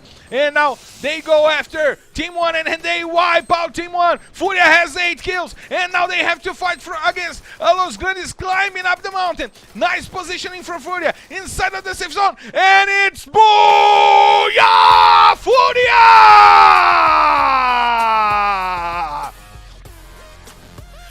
Let's make history, they said. Let's score the 1000th kill and get the Booyah in the same game. 12 kills. 12 kills for FURIA in this match. 24 points. They needed it to get the top of the rankings. And FURIA is back on the rankings with the Booyah. Back in the ranks with the Booyah, Marcelo, Fast and Furious. They came, they dominated the center of the late stages of the game, and with the help of Team 1, of course, they got a squad wipe over Pain Gaming, and then they came for Team 1 and Los Grandes, and was well done. And like 190 did, And there we go. It was amazing to see this match by FURIA because they were the protagonists of the whole match.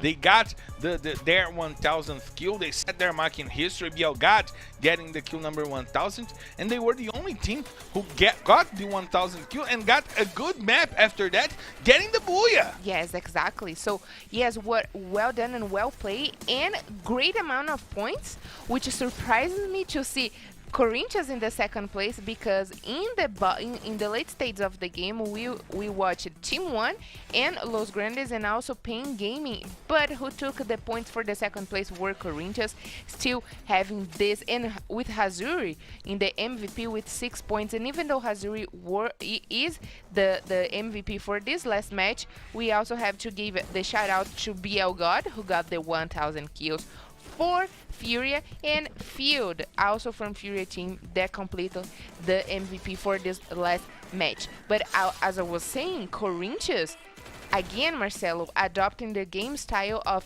remain silently, trying to get positions and still few kills.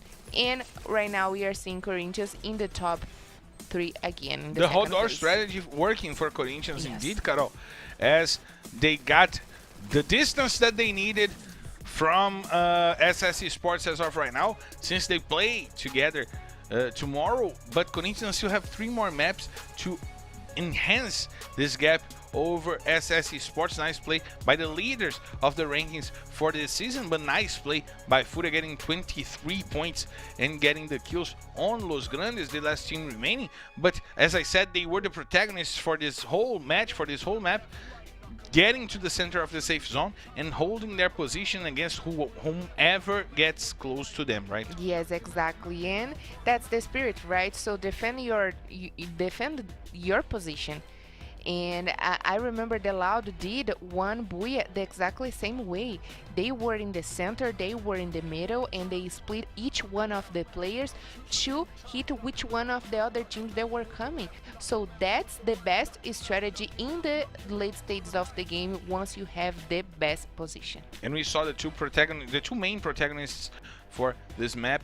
It was they were FURIA and Corinthians. Indeed, we saw Corinthians going over and trying to take metagaming, then taking off Santos, fighting FURIA in the middle of the match, fighting Pain Gaming, and a nice job by Hazur getting 6 kills, and by the whole team getting 15 points, which led Corinthians to a bigger gap in our standings that are coming up on the screen for you guys. They got to 418 points, 18 points ahead of SS Esports that have 400, and Santos still not getting too loud. They got no points and they didn't break the tie off yet. But FURIA, with those points, they not only reached the 300 points mark, but they closed the gap to up until the 8th place. Pain Gaming got got some nice points, getting Team Liquid back to the 16th place, and Team Codasolid, who did not have a good amount of kills for this map, losing their spot in the top 12. But it seems that now we can describe how the top 12 list is going to be. Yes. I think that there are a few changes coming up in this that might happen in that list of the top 12. We might see maybe Los Grandes losing some placements since they are not playing their best game, but they had a good game for this Bermuda map. We might see Netshoes Miners or Team Codasolid trying to fight for the 12th place, but it seems like now we have a picture drawn for you, for all of us to see. We have 5 teams fighting, 5 to 6 teams fighting for the top of the standings. We have maybe 3 teams that are kind of comfortable with their positions, that are INTZ, right, Nitroxx, and maybe Metagaming. But we also see that there are maybe FURIA is trying to get comfortable also with their positions. And the most amazing thing for me is to see before, with 7 Booyahs, the same number of Booyahs that SS Esports have, but with only the 12th place because of the number of kills. They have almost 50 kills less than SS Esports, and that might make the difference for a team that has so many Booyahs but is still fighting to be on the top 12, right, Carol? Yeah, so there is no explanation for this kind of development. Of course, there is this difference between the points of kills between SS Sports and before, but the amount of Booyahs that they have, they should at least be in the left side of the table. But as you said, right now there is a picture drawn about the top 12, and we are going to watch this in a row to see Pain Gaming, Netshoes Miners, Team Codasolid before FURIA, Los Grandes, and Metagaming fighting over to be at least inside of our top 12. And I gotta say that even though Los Grandes is trying so hard, they are not doing the enough that they needed to be stuck in this same place. So it's going to be for them a little bit harder, because even though FURIA team is also having a hard start, they are trying to keep it up with the game. They are very aggressive, and I feel like they got what they need. as much each one of the teams. But Marcelo, I think we need some break. What do you I think? think we need some break, and I have some things to discuss about before, because I think their inconsistency The is seesaw. the inconsistency is what's making them be still on this fight. But we will discuss that in just a minute. We'll be right back. In the season 5 of Brazilian Free Fire Brazilian League, and now Lucas gets the kill on Iago. Team Liquid scoring a few kills, but look at the grenade from Guerra! Oh, 3 kills against the whole Team 1 squad. There's only one player remaining for Team 1, it's Sazai, and he is down and out. What a play from Guerra! He gets the 4 kills. He has the quadra kill, and he sends Team 1 back to the lobby in the last place once again.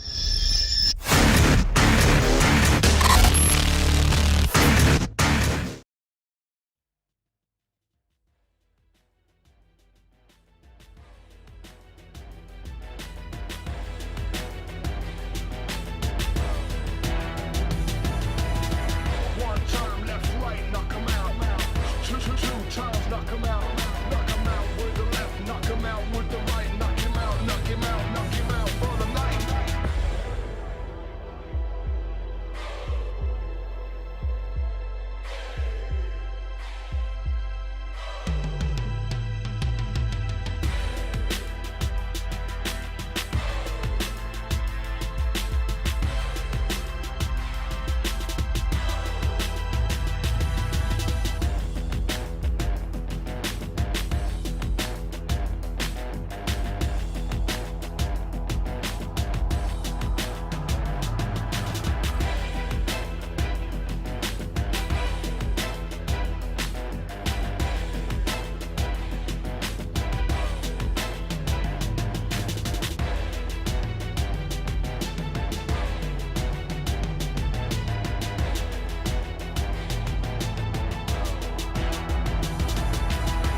One time left, right, knock 'em out.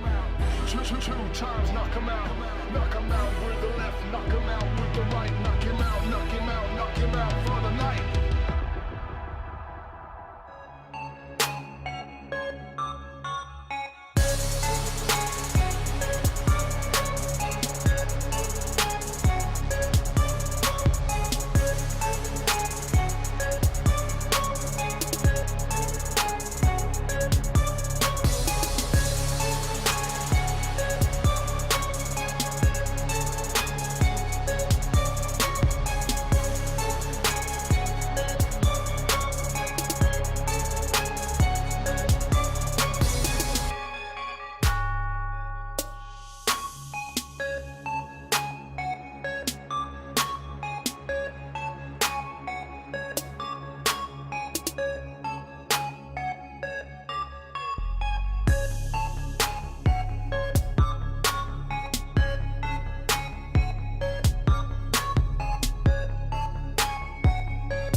We are back live for the last half of the day of Brazilian Free Fire League. The LBFF Season 5 is on its way. And of course, Carol, we are here in the broadcast week after week telling some stories about how Free Fire changed the life of some people as it changed your life, right?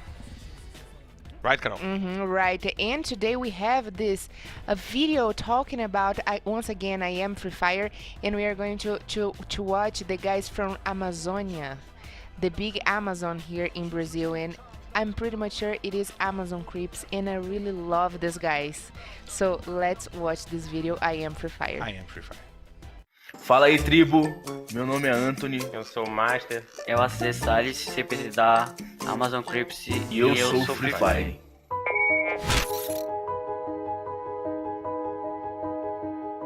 Eu tive a ideia, junto com 2 amigos meus, de fundar um time, uma guilda mesmo amazonense, com players de Manaus, jogadores de Manaus. E a gente fundou a Amazon Crips. Com a ideia mesmo de dar oportunidade para a galera de Manaus, para a galera do Amazonas, mas a gente nunca pensou que iria crescer tanto como cresceu. E, cara, Free Fire hoje em dia significa muito pra mim, mudou minha vida. Eu nunca imaginaria que eu estaria em São Paulo, em uma GH, e hoje eu tô aqui realizando esse sonho. Free Fire, ele deu essa oportunidade para a Amazon Crips. Qual é o time de esportes que tem no Amazonas hoje? Qual é o time que levanta a bandeira do Amazonas no cenário nacional? Existe um time hoje, existe a Amazon Crips. Vejo em Manaus muitos meninos sonham com isso e eu tô aqui como espelho para eles é muito gratificante. A equipe amazonense que disputava um campeonato de Free Fire foi prejudicada por conta de um apagão aqui na capital. Se o acesso fosse no dia da final, a gente estava hoje na Série A. A gente foi o 4º time que mais pontuou. Então, a gente estava muito preparado para isso. Quando houve a questão da luz, você imagina, a gente jogou o split inteiro tranquilo e no dia mais importante tem um apagão em Manaus. Um apagão que não funcionava nem o 4G. A energia caiu de novo, mano. Tá tudo apagado. Os moleques vão voltar pra dentro do carro pra gente dar sequência aí nas quedas.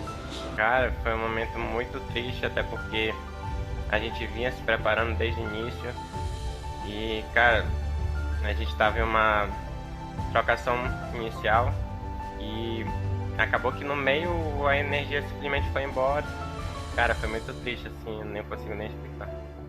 A gente foi pra dentro do carro, desesperado, pra tentar encontrar um sinal de internet bom. A gente rodou o centro de Manaus inteiro e a gente não conseguia um sinal de internet. Então foi desesperador. Imagina, a gente se preparar 2 meses, um mês todo pra aquele dia. E chegar naquele dia, acontecer tudo aquilo. A gente não podia fazer nada, porque nem jogar a gente podia, porque o apagão foi do nada. Queria deixar aqui o nosso parabéns, eu acho que da equipe inteira da transmissão, pro pessoal da Amazon Crips, que enfrentou algumas dificuldades, né, ao longo do dia, queda de luz, a gente sabe disso, mas mesmo assim eles se dedicaram, lutaram até o final, e esse é o espírito, cara, seguir em frente, independente dos problemas. Eu acho que o que o amazonense mais tem é isso, é garra e persistência, tipo, ele não se abala fácil. A galera já virou a página, esse é nosso momento. Essa é a nossa oportunidade, a gente tem que aproveitar. É agora, é esse split. Vamos dar o nosso melhor para estar ali na Série A e brevemente estar no Mundial.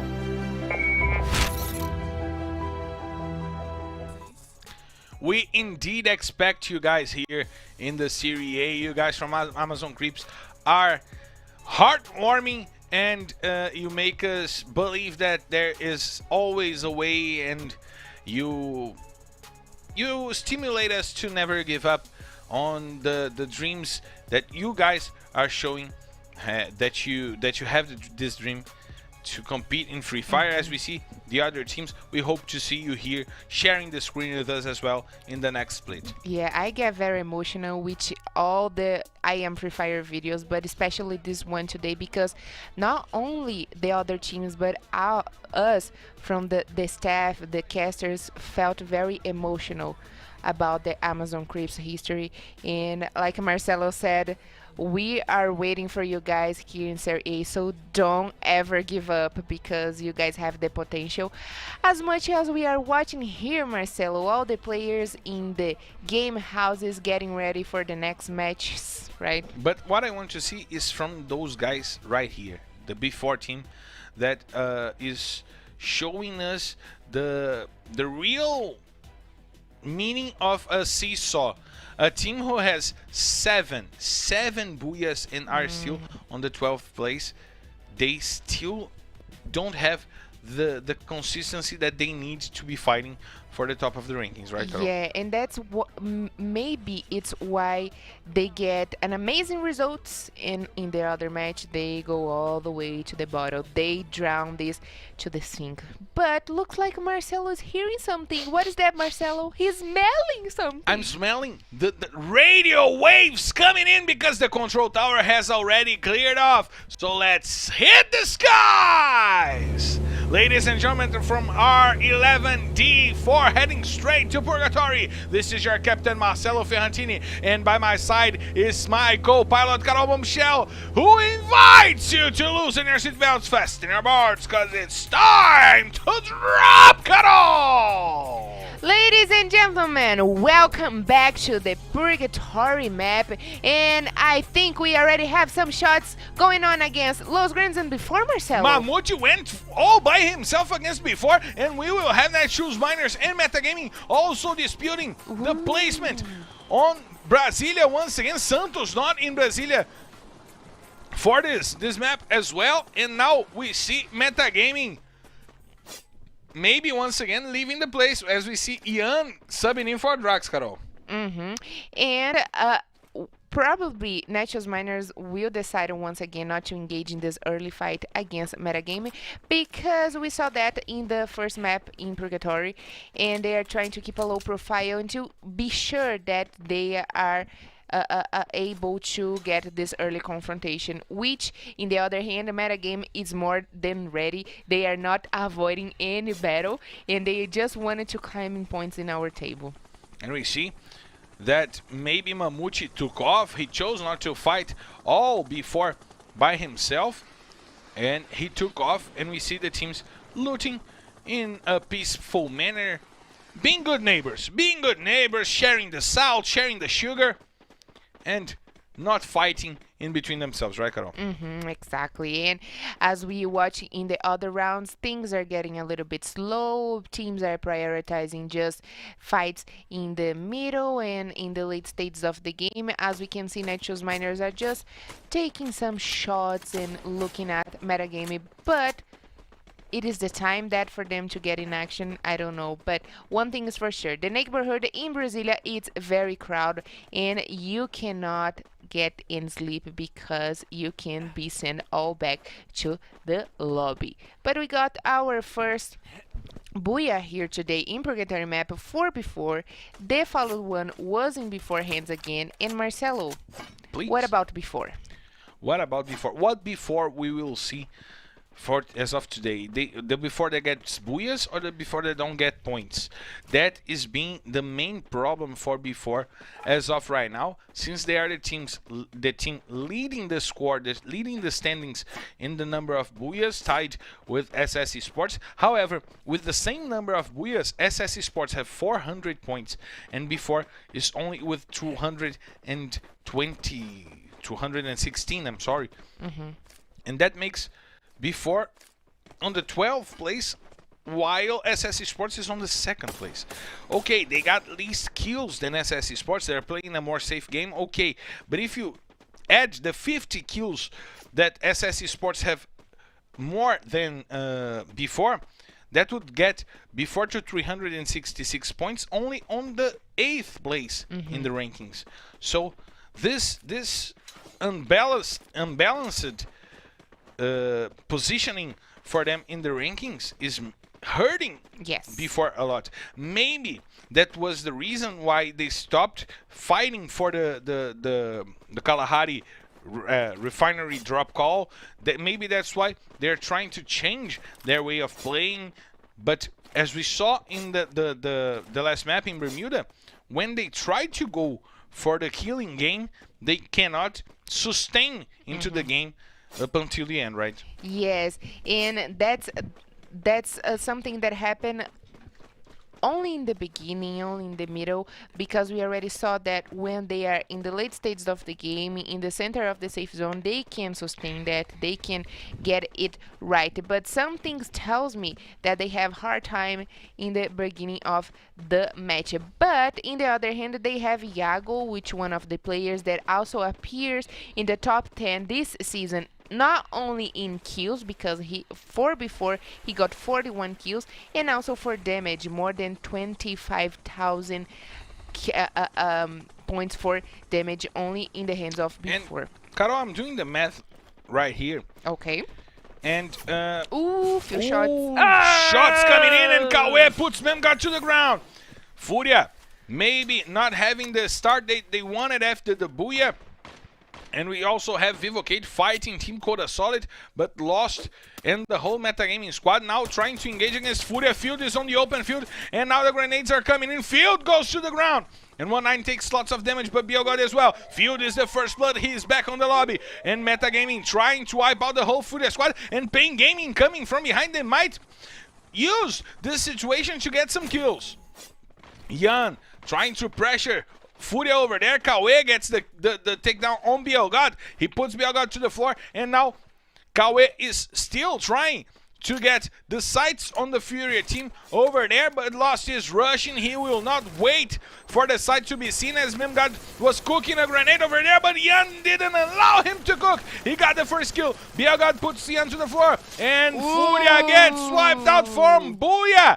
To lobby, my God. FURIA is back on the lobby with no points from Booyah to bottom, Carol. Yes, and I like to say when you get a lot of points for Booyah, and in the other match you get 0 points, straight back to the lobby. Oh, Gus!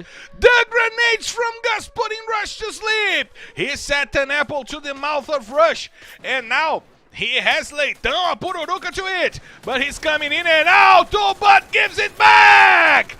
The grenade comes in and puts Gus to sleep, but there's players from Los Grandes trying to come in. Half-X goes to the ground. Autobot doing it all by himself. Once again, but with the grenade!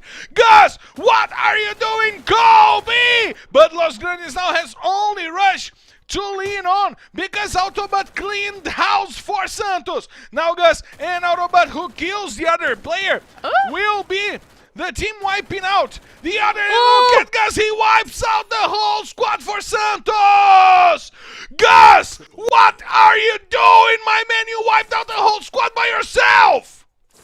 What are you doing?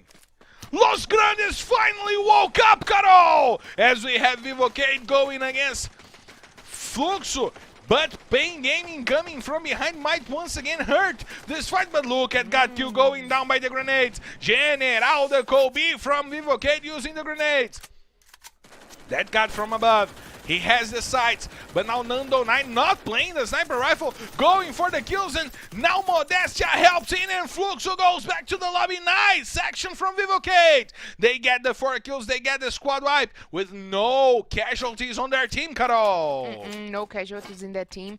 And I mean, Fluxo team, who had a very good day yesterday, they were stuck in with their same squad, GotQ, Japa BKR, Cias.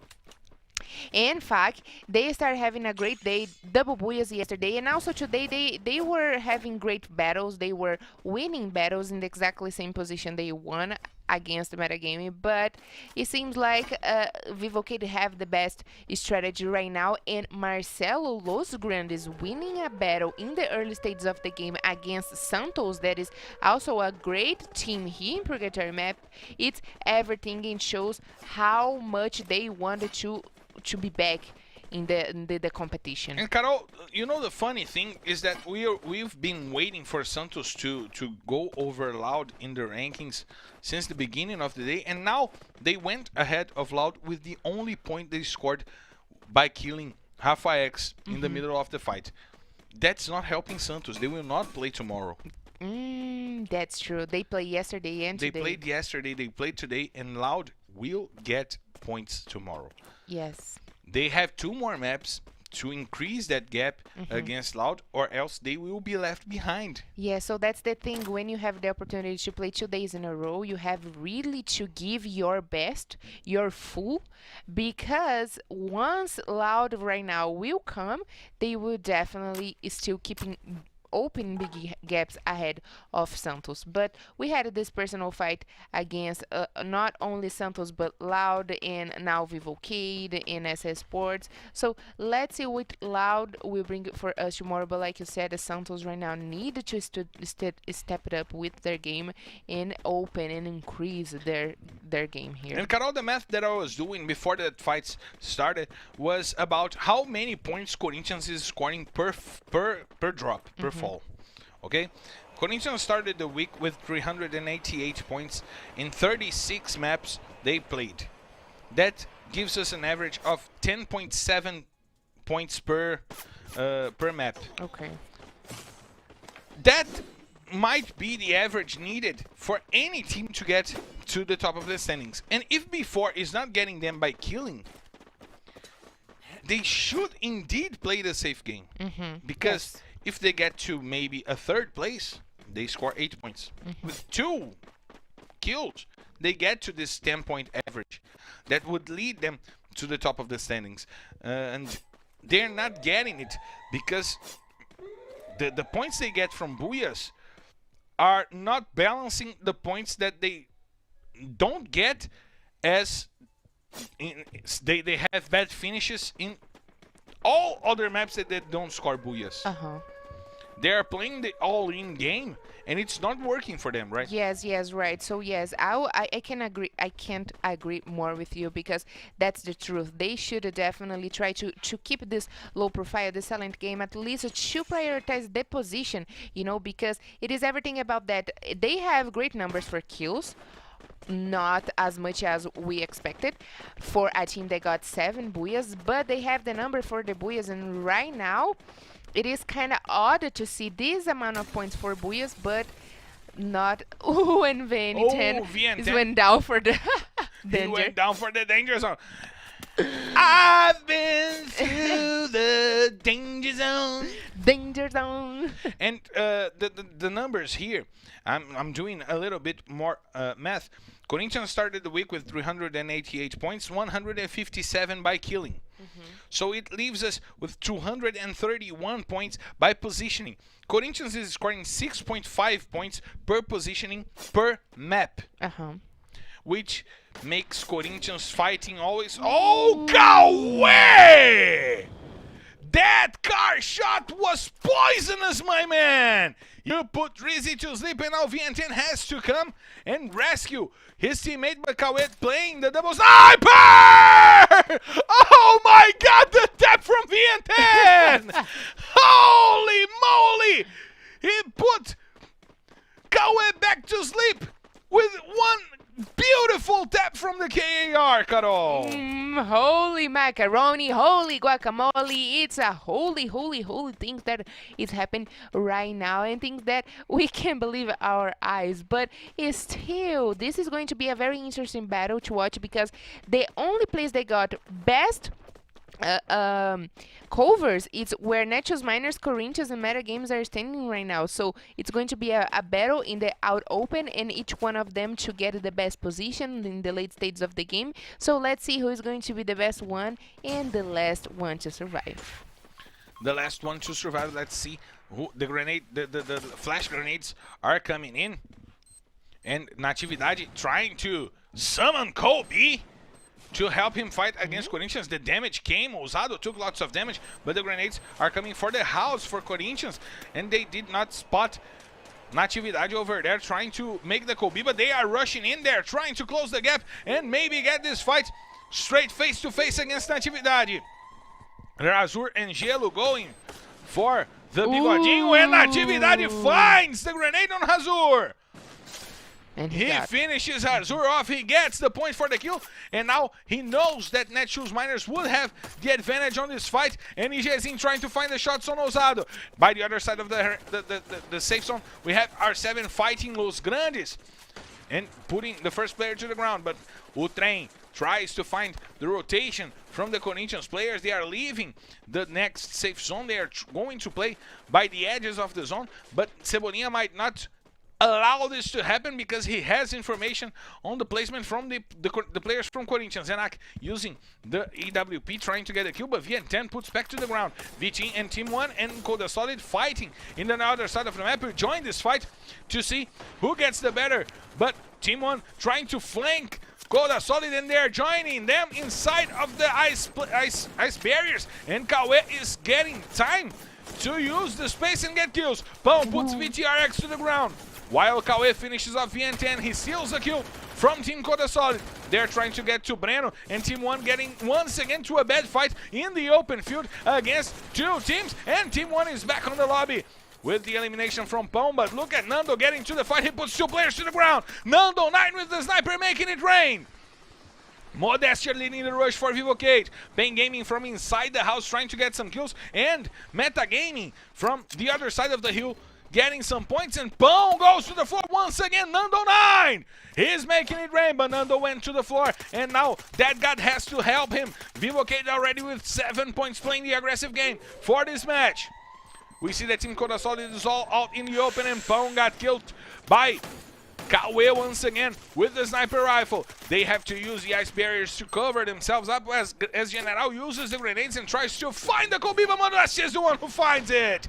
He finds it with the grenade launcher and puts Team Codasolid back on the floor, but Modestia still making it rain with the grenade launcher. He puts Gimons to the floor, but he is sent to the floor by Natividade. And his headshot with the Groza. Modestia gets the kill on Gimons, but there are still two players from Meta Gaming on the game, and they had to defend themselves. But nice play by Vivo KEYD. They get the 2 kills, and they send Meta Gaming back to the lobby.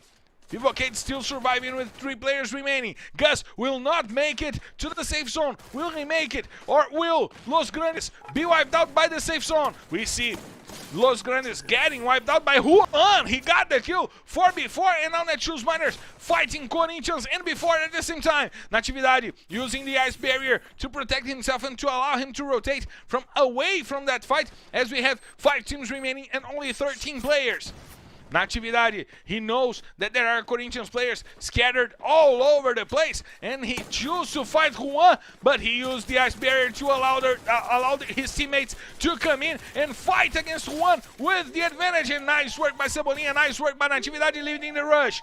We have Ousado still remaining for Corinthians, but IGZin going over him and wiping Corinthians out, sending Corinthians back to the lobby. Netshoes Miners get the best of the fight. 6 kills for them. They have to fight Iago inside the house and inside the safe zone as well. Iago doing damage on Natividade. Maybe not a good choice of fight for Natividade. Iago gets the kill on the first player. Cebolinha trying to go over him. Iago gets the kill, and 1 more point for before as they get wiped out in the 4th place. Netshoes Miners go down in the 3rd place. It's Pain Gaming against Vivo KEYD. 5 kills for Pain Gaming, 11 kills for Vivo KEYD.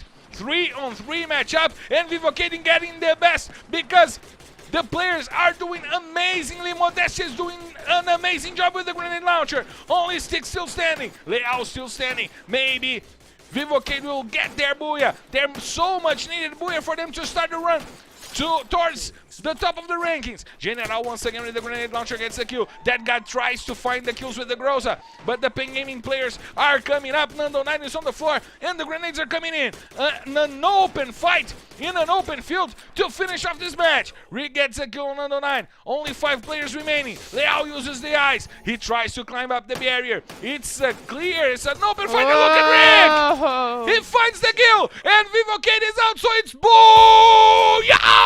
Pain Gaming! What an incredible fight we had to finish off this match! Pain Gaming fighting from below, using the ice, using the grenade launchers, and they got the best of Vivo KEYD. Nice play by Pain Gaming, who finishes the map with 8 kills and the 12 points for the booyah, Carol. Well done for Pain Gaming. They got this booyah, the first one of today. They really needed that because they find themselves right now in our table in the access group position, which it is very bad. But with 8 points for killing and 12 points for the booyah, an amount of 20 points. But, you know, even though they got the booyah, Vivo KEYD got more points for killing. They finished the round with 12 points for killing, Marcelo, which means they got 21 points by the end of the game, which it is kind of awesome for them. And we know when you get more points for killing, you automatically get the Booyah results, you know. And for me, there was an unlikely Booyah right now. Which is an unlikely Booyah. Yeah, which I was not expecting to watch, especially coming from Pen Game that is not very well in our table. But we talked a lot about before, and they got the 11 points to get to the average that we were saying. They heard you. that they needed. They heard the math. The math was correct, and they went for the math and scoring 11 points. But nice game by Pen Gaming, distancing themselves from the relegation zone and getting to the 300 points mark. That was important for Pen Gaming. Vivo KEYD also getting 21 points and approaching the top 3 teams on the rankings. Netshoes Miners that needed those points to fight for the 12th place that they lost on the last map, bringing them back, and Los Grandes making it to the 9 points mark, and Metagaming once again on the first side of on the left side of the map, right? They are having a solid game today. They are trying to, I mean, even though they are trying to engage in the early fights, because they are seeking for Netshoes Miners in Brasilia. They were always coming for them. But talking about math, Marcelo, you should definitely subscribe yourself to be a coach. Maybe you're going to do a great job as a coach. A new position for you. I'm fancy. But talking about position, FURIA and Santos down with 0 points. FURIA, who got the last Booyah, and right now went straight back to the lobby with a bad rotation because they were coming from Central. They went to the Fire Brigade and they tried to cross the river, but they wasn't expecting to see metagame, which I personally would be expecting metagame because they are always there. They are always there. That actually didn't work for God, because God they do the same rotation that FURIA did, and didn't work for them very as well. And Carol, I'm doing lots and lots of math here. I have some data to bring to the table, but the data that I want to see as of right now, I want to ask our crew if we are ready to bring the standings for our players, for our viewers, and we are ready to take the standings. Look at Vivo KEYD. What? They are not fighting for the top 3. No, they were. They are fighting for the top 1. They're fighting for the top 1. They took the placements from Fluxo, from Santos, from Loud, from SS Esports. What an amazing map it was for Vivo KEYD that takes the lead on the kill leaders rankings. And also look at Pen Gaming that started the day in the access group position today. They are also they start in the 16th position, Marcelo, and they are back in the 12th place, which kind of sucks for FURIA team, sorry. They started the day in that position, in the 4th position, and they managed to climb up in some points, but right now they are back in there because of this closest points between Team Codasolid, FURIA, Netshoes Miners, and Pen Gaming. But I mean, 2 different sides, Vivo KEYD, Pen Gaming, and they're doing the best. They're doing their best. They're doing an amazing job as of right now, as this fight for the 12th place gets closer and closer and more thrilling, map after map, and that makes me really happy because I want to see who is really eager to go to the top 12. We see that Corinthians is comfortable, Vivo KEYD is comfortable, SS Esports, Loud, they are comfortable as they know that they are going for the top 12.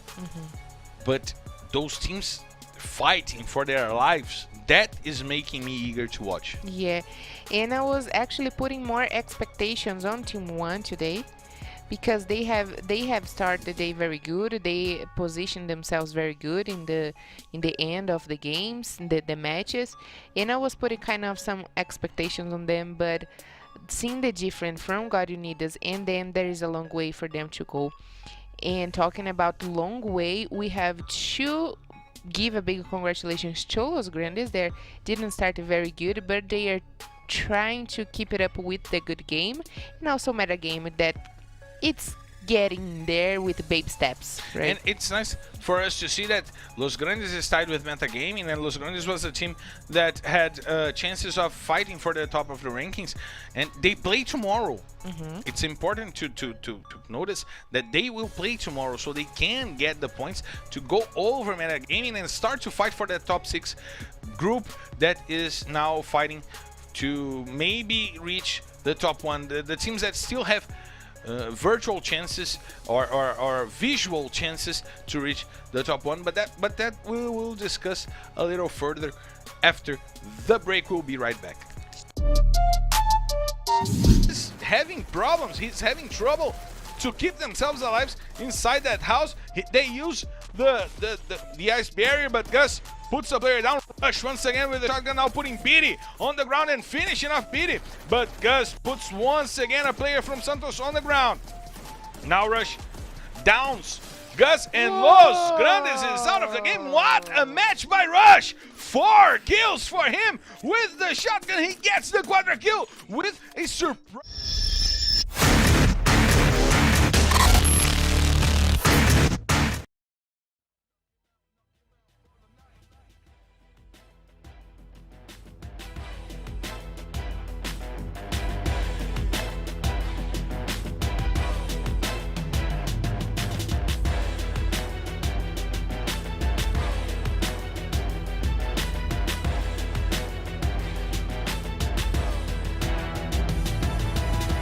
One time left, right, knock 'em out. Two times, knock 'em out. Knock 'em out with the left, knock 'em out with the right. Knock him out, knock him out, knock him out for the night.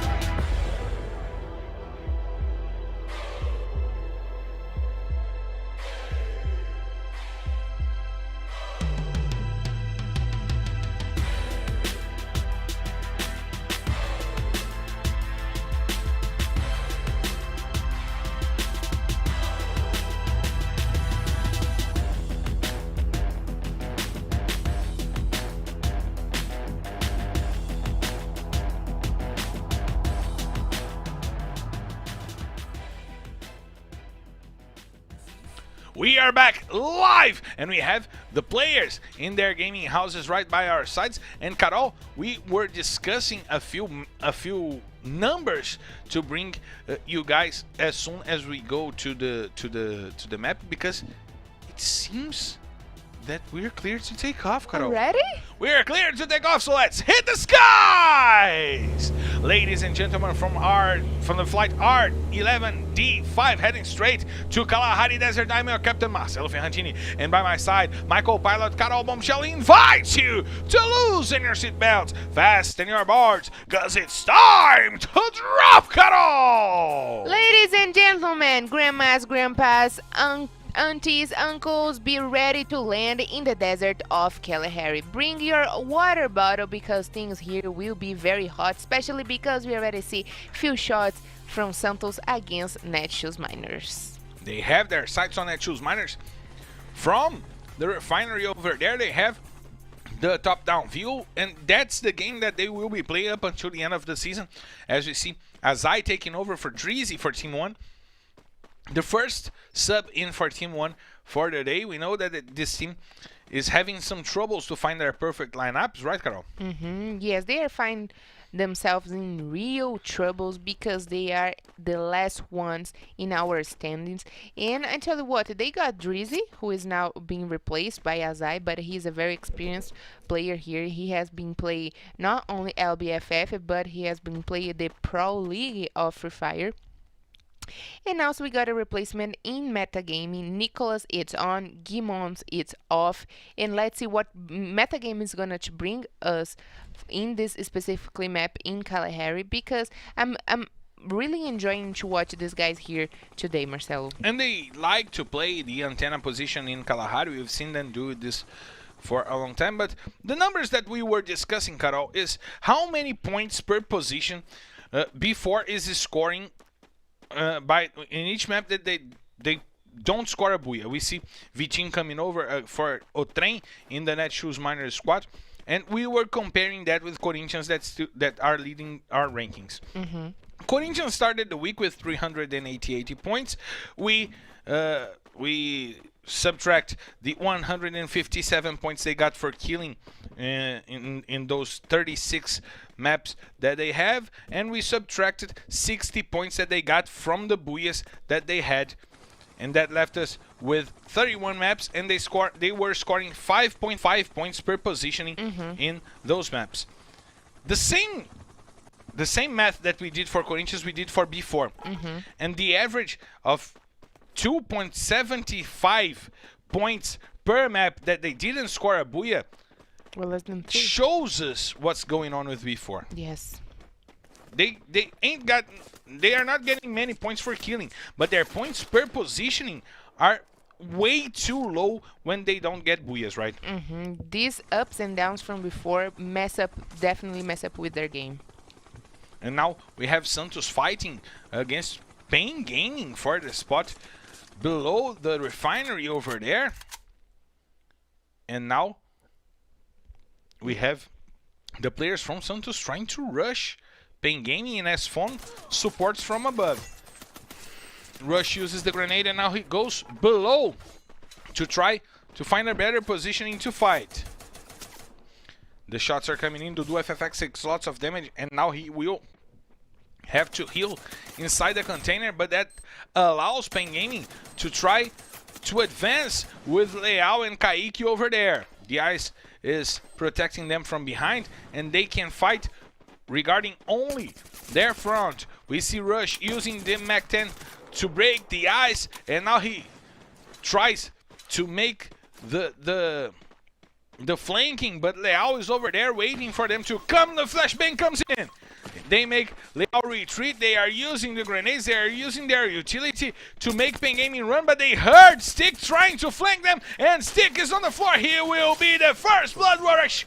The kill, the first blood leader for the whole season, gets one more kill to start the match. And now Pain Gaming fighting Santos. Santos that is used to fight in the beginning of Kalahari map. They have had many encounters with before in the refinery. They know the best places to fight in the refinery, and it seems like Pain Gaming did not expect that good positioning by Santos in the refinery. Yes, exactly. And actually, that's bothering a little bit the game of Santos that are used to that call, but seems like Pain Game is also enjoying the overtop views. We have seen them a lot of times trying to go for the overtop views to get better positions and using sniper rifles and everything that help them to be not in the bottom but always in the top. But this is the house of Santos, the house of the fish, guys, and I don't think they will let this go away that easily. They will not let it go, but Santos now have the better positioning and they have the numbers advantage to fight against Pain Gaming, right, Carol? Yes, and if it were Pain Gaming, I would definitely take off right now. I know they don't have where to go. I mean, they do, but they are for sure getting shots from Santos. So right now, the goal is stay quiet, safe and sound, and avoid the battle because of the number disadvantage, or otherwise it's going to be a booyah straight to the lobby. The back-to-back booyah to bottom that we have may become a back-to-back-to-back, and now Dudu FFX gets to the floor. KEYD finds the headshot, and now he finds the floor. Rush once again doing his job as Leal tries to come in, tries to hush the two players, and he put a player to the ground. But Pain Gaming is back on the lobby once again. Back-to-back-to-back booyah to bottom. Now Pain Gaming is the first team wiped out, as Santos used their experience in the refinery to get the 4 kills, Carol. And we actually, Marcelo, we haven't seen that happen with before. We haven't seen that happen with Fluxo.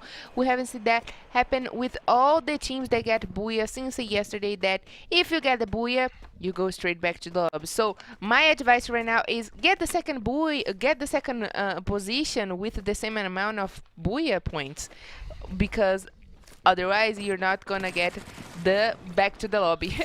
And now we have Corinthians going over Metagaming, trying to find the better place to fight. Ousado over there, who didn't score too much kills today. He needs to improve if he wants to fight for the MVP prize. But now, Metagaming fighting Corinthians from inside the house, and Team 1 is also there trying to collect some spoils of war, while VN10 and VTRX are far away. 2 players from Team 1 only by the control post.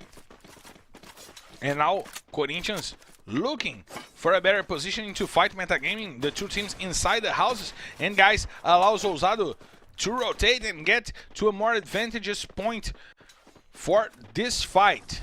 As we see Team 1 taking off from over there. Bruno and Azai will not join this fight, as it seems that we are in a Texas standoff between Corinthians and Metagaming. They are both looking at each other's face and not drawing the weapons. And Corinthians once again doing the exactly same game style that we already expected. It is to stay on the edges and get a few shots if they can. Once again against Metagaming, and Metagaming doing the aggressive game style. I don't think they will avoid this this battle against Corinthians.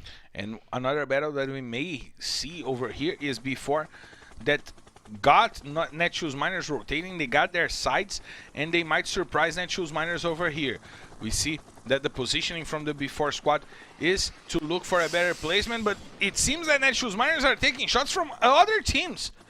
There is someone else shooting at Netshoes Miners. It's Fluxo coming into this fight. We might have a triple team fight happening by the edges of the safe zone, and Mamute puts Ousado to the floor as Los Grandes join the fight between Corinthians and Metagaming. But we also have a triple team fight happening as of right now in between B4, Netshoes Miners, and Fluxo over here. Fluxo playing a quiet day today, not having good results for the day. Maybe is this they are missing Nobru? Well, they were missing Nobru yesterday when they got the double booyah, and before Iago is down the floor. Natividade gets the kills, and he sends Iago back to the ground. But look at Juan trying to find the shoots on the Netshoes Miners team. He found some damage on Cebolinha and on Vitin, but they got the kill on Iago from before. A nice point for Netshoes Miners as they try to rotate and get to the top-down view, get to the high ground. And they will rotate from the high ground as we see FURIA fighting Team 1 as well. Team 1 that took off from the fight between Corinthians and Metagaming. Now they face off against FURIA, who is having a nice day. A team that is having a nice day is FURIA, as Netshoes Miners try to rotate from inside of the safe zone to inside of the safe zone. From inside the gas, Carol. And they decided to do that because they find themselves in the middle with, against, of course, before and Fluxo team on the other side. And Corinthians decided to rush on Metagaming. They decided to rush on Metagaming. Razur and Ousado joining and entering the house that Metagaming is in and forcing the players to leave. Jan, he has his sights on Gelo, who hit the grenade outside of the house, and he made them rotate from inside the house, and Las got the best of Ousado. He puts Ousado to the ground, but Gelo kills Jan. Razur and Gelo with the shotgun, putting 2 players down. Nicholas and Lost went to the ground, and Kawe could not hold it. Metagaming is wiped out, a clean wipeout by Corinthians. Remaining with 4 players still on the fight, as before is sandwiched by FURIA and Team 1 and Fluxo. And now Netshoes Miners also getting there, and it's a bad positioning for before. They have to fight with only 3 players. And now the grenades are coming in, and look at 19! From afar, he gets the headshot on Fak. He was running away from the grenade, and he fell to the aim of the One Punch Man 19, getting the kill, getting the takedown on Fak, and trying to avoid the players from Fluxo to rejoin themselves. As we see Memgad putting 2 players from Fluxo down. The grenades are working. Memgad using the grenades, he deals lots of damage to 1 more player over there. He cannot get the Kobe to finish off 2 players. But Cias once again goes to the floor by the hands of R7. Corinthians joining the party as well. And as we see the safe zone getting shorter and shorter, but we still have 10 teams remaining. Fields trying to get the shots over there. He puts up a BKR to the ground. Azur joining the house, but got killed, puts Zenak to the ground. Team Codasolid also joining the party and getting 2 kills. Ousado and Azur putting CS and Fuck to the ground. And they finish it off. They finish 2 players off. And Corinthians is the new kill leader. And the Netshoes Miners go back to the lobby by the hands of Team Codasolid. We have Corinthians rushing to try to get the players from Fluxo. And look at 1-9. He gets 2 kills. Santos fighting Vivo KEYD from the other side of the screen. And 1-9 getting Ousado down and getting Corinthians back to the lobby. The One Punch Man is making it rain. 5 kills for FURIA in this map. And we know that FURIA knows Kalahari pretty well. And they have the advantage of number of players in that fight. And now Rafa X fighting Santos. Los Grandes trying to get the best of Santos over there. They already got 2 players down. Mamute rotating. He needs the kills. He still have no kills. And he needs to help Los Grandes over there. We see that Gus is coming from above to try to trample the Vivo KEYD players inside of the tower. And the ice is coming in. Mamute leading the rush. They made Nando 9 and Modestia run, but Nando 9 could survive it. Will he play for the flick? Will he play for the flick shot as Mamute tries to side him and tries to go after him? As we see Team 1 getting back to the lobby. But Modestia is really close and Mamute will not allow it. Mamute wiping out with the help of Bia, but he goes down by a nice headshot from MGod using the AK-47. Nice headshot from MGod, and FURIA now has 8 kills. Only 4 teams remaining with 11 players. 3 from Team Codasolid, 4 from FURIA. And we have 2 teams with only 1 player remaining. Santos went down and Gus goes down. 3 players from Team Codasolid, 2 players from Los Grandes, and 4 players from FURIA. Will it be the double booyah for FURIA? Yes, definitely the double booyah for FURIA. It's all around the corner, especially because there is Los Grandes, which is kind of easy target right now, but Team Codasolid got the best position, Marcelo. So they have to come for Team Codasolid. And they are inside of the safe zone, Carol. They are on the high ground and inside of the safe zone. The high ground. They need to defend their position because FURIA is trying to come over them. They need to rotate through the sides if they want this fight. Rafa X and Biel will be in a tough position right now. FURIA using the ice, but Vitinho using the grenades. He's doing an amazing job! He gets 2 down with the grenades! 2 players down from FURIA. They started this fight with the advantage in numbers, but now they don't have it anymore! Vitinho! Oh my God! Vitinho leaving only MGod to fight! The players from Los Grandes are inside of the safe zone. Oh my God, Vitinho! MGod is the last player remaining. He has to fight all by himself. It's tough from MGod, so it's booyah! Team Codasolid! Give it to Vitinho! Oh my God, Kobe! 7 kills for Vitinho! Most of them with a grenade! What he has done! My God, Carol! Oh my God, that's the only thing we can say right now, because Vitinho led us speechless right now with the beautiful usage of the grenade. We haven't watched great things from grenade, but 7 kills only, most of them, I mean, 4 grenades. It is everything, a whole squad wipe over the grenade. They only left MGod behind. But yes, that was amazing stuff from the Team Codasolid that once again get the best position. They got the high viewer position. And there were only 2 teams left. Was that too easy? But anyway, it was a great booyah. But Vitinho stopped the eagerness from FURIA in his first grenade. He put 2 players down, and then he got the kills after kills, and that shout killed my throat.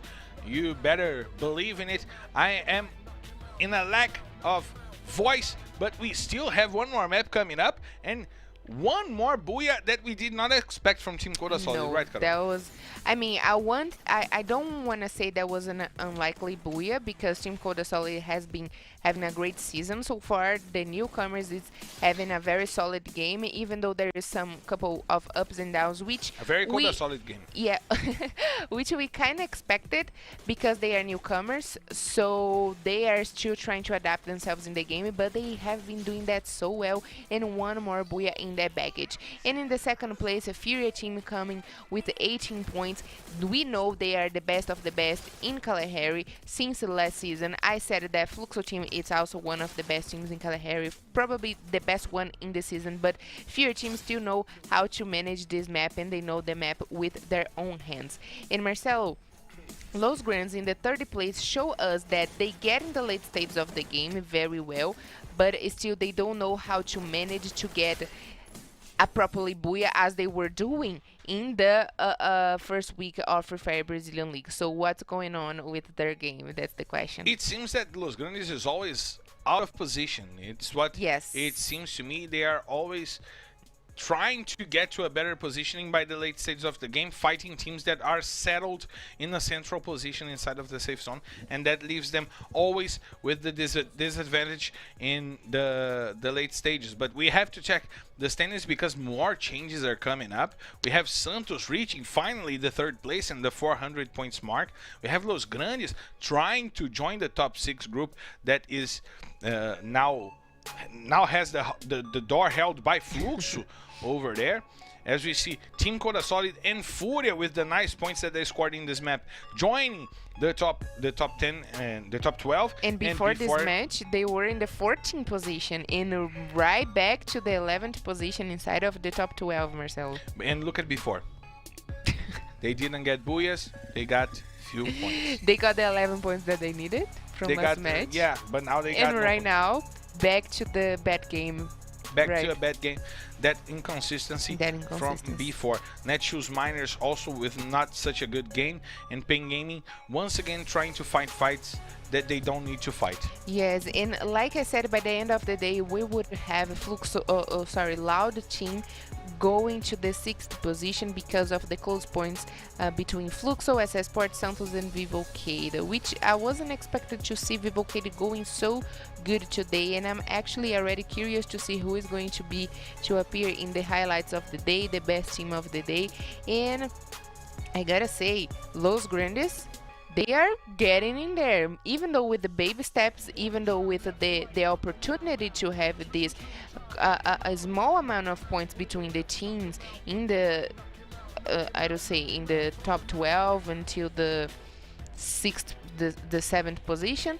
They are doing very good today. They are, like we said, they are in the late stages of the game, but they cannot connect to be in a good position to get the booyah. But Carol, what's worrying me right now is that Santos and Vivo KEYD will not play tomorrow. Corinthians is opening a gap of 34 points to SS Esports, and we still have one game to go. Yes. Santos may get to a gap of maybe 50 points against SS Esports and Loud. That would make the fight tomorrow tough for SS and Loud, right? Yes, that would definitely, because let's say even if Corinthians get the booyah, they will get even more 20 points. Let's say that, let's imagine that. And once again, it's going to be a hard day for especially SS Sports. They are in this close competition, personal competition with Corinthians, and they only have one single day to get that against Corinthians, right? Yeah, definitely. But Carol, we still have one more map for you guys to check out, and we'll be right back after a quick break. Pretty damn hard.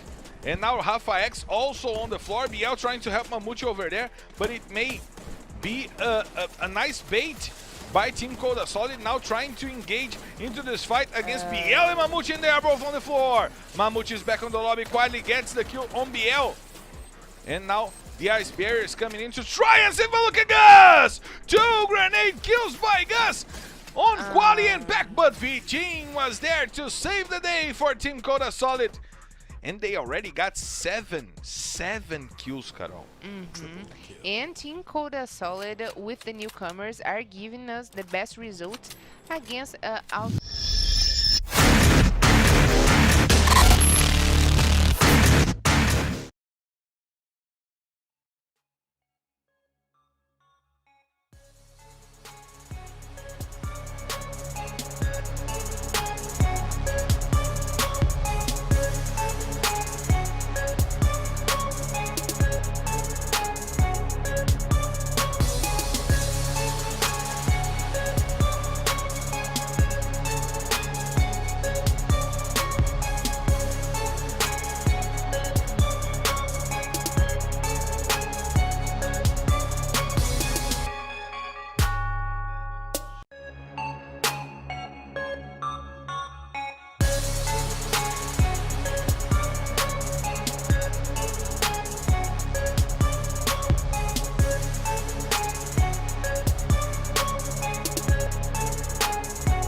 We are back live straight to the gaming house of the teams, preparing for this last matchup, the match number 6 that is coming up, the last match for the day. And is it right? Is it right, Control Tower? We are cleared to take off, so let's hit the skies! Ladies and gentlemen, from the flight R11D6 heading straight to Bermuda. This is your Captain Marcelo Ferrantini, and by my side, my co-pilot Carol Bombshell invites you to loosen your seatbelts, fasten your boards, cause it's time to drop, Carol! Indeed, we are dropping in the Bermuda map, and let's see if Corinthians, Vivo KEYD, Santos, Fluxo, Los Grandes, Metagame, Team Codasolid, FURIA, B4, Netshoes Miners, Pain Game, and Team 1 are going to get, which one of them are going to get the final booyah in the last chance for Group C, right? Because, sorry, for Group A, because Group B and Group C are the only ones that are going to play tomorrow. And as we are seeing the teams spreading, it seems that at least this last Bermuda map of the day will be a peaceful one. We see Santos and B4 once again nearing each other, but it seems that they will not try to mess with one another, right? Nope, not really. And I'm pretty much sure not even right now that is the last match. And even because Santos stands in a really good position, and if they manage to be alive into the late stage of the game, they will get even more points ahead of Vivo KEYD right now. So let's watch out for the teams there in our top 5 right now, because they are very close of each other. They are indeed close. And now we have the teams positioning themselves, trying to find the best loot. And maybe Rush trying to look for what he does better, that is getting the first blood, right, Carol? Yes, and I mean, he has been playing for Santos since last season. He had to say goodbye to two of his teammates that is playing for B4 right now, but he keeps up with a good game for specifically Santos team, and bringing this confidence for the whole team. There is brand new in Santos specifically. But let's see, Marcelo, who is going to guess which is going to be the center of the late stage, the end of the game, the center of the safe zone. As because we see the players from Santos on yeah, the left side of the screen. Yes, because we have noticed since yesterday that if you figure it out which is the center of the safe zone, you most likely will get the booyah. And now we have one more substitution happening in Team 1. Drizzy coming in for Bruno 7. Team 1 has to stop it, right? Team 1 needs to make their core a little more solid instead of playing the changes game, right, Carol? Yes, they maybe it is not so good to keep changing the players like that. I mean, we have already talked over that some players play better in each one of the maps, but some situational players. Some situational players, exactly. But I would stick with one squad at least for one whole weekend to see what it's the best movement for the team. But like you said, Team 1 has to stop. But the thing I said about Team 1 is because they're not changing situational players. They are just changing players. A player, Azai went in for the team in the place of Drizzy, and now Drizzy comes in the place of Bruno. You don't create bonds. You don't create nice team play with that lots of changes, right? Exactly. And you don't get to see what is the best strategy when you keep changing over like that. Using the example of FURIA team that we are watching right now, they haven't changed their squad last season.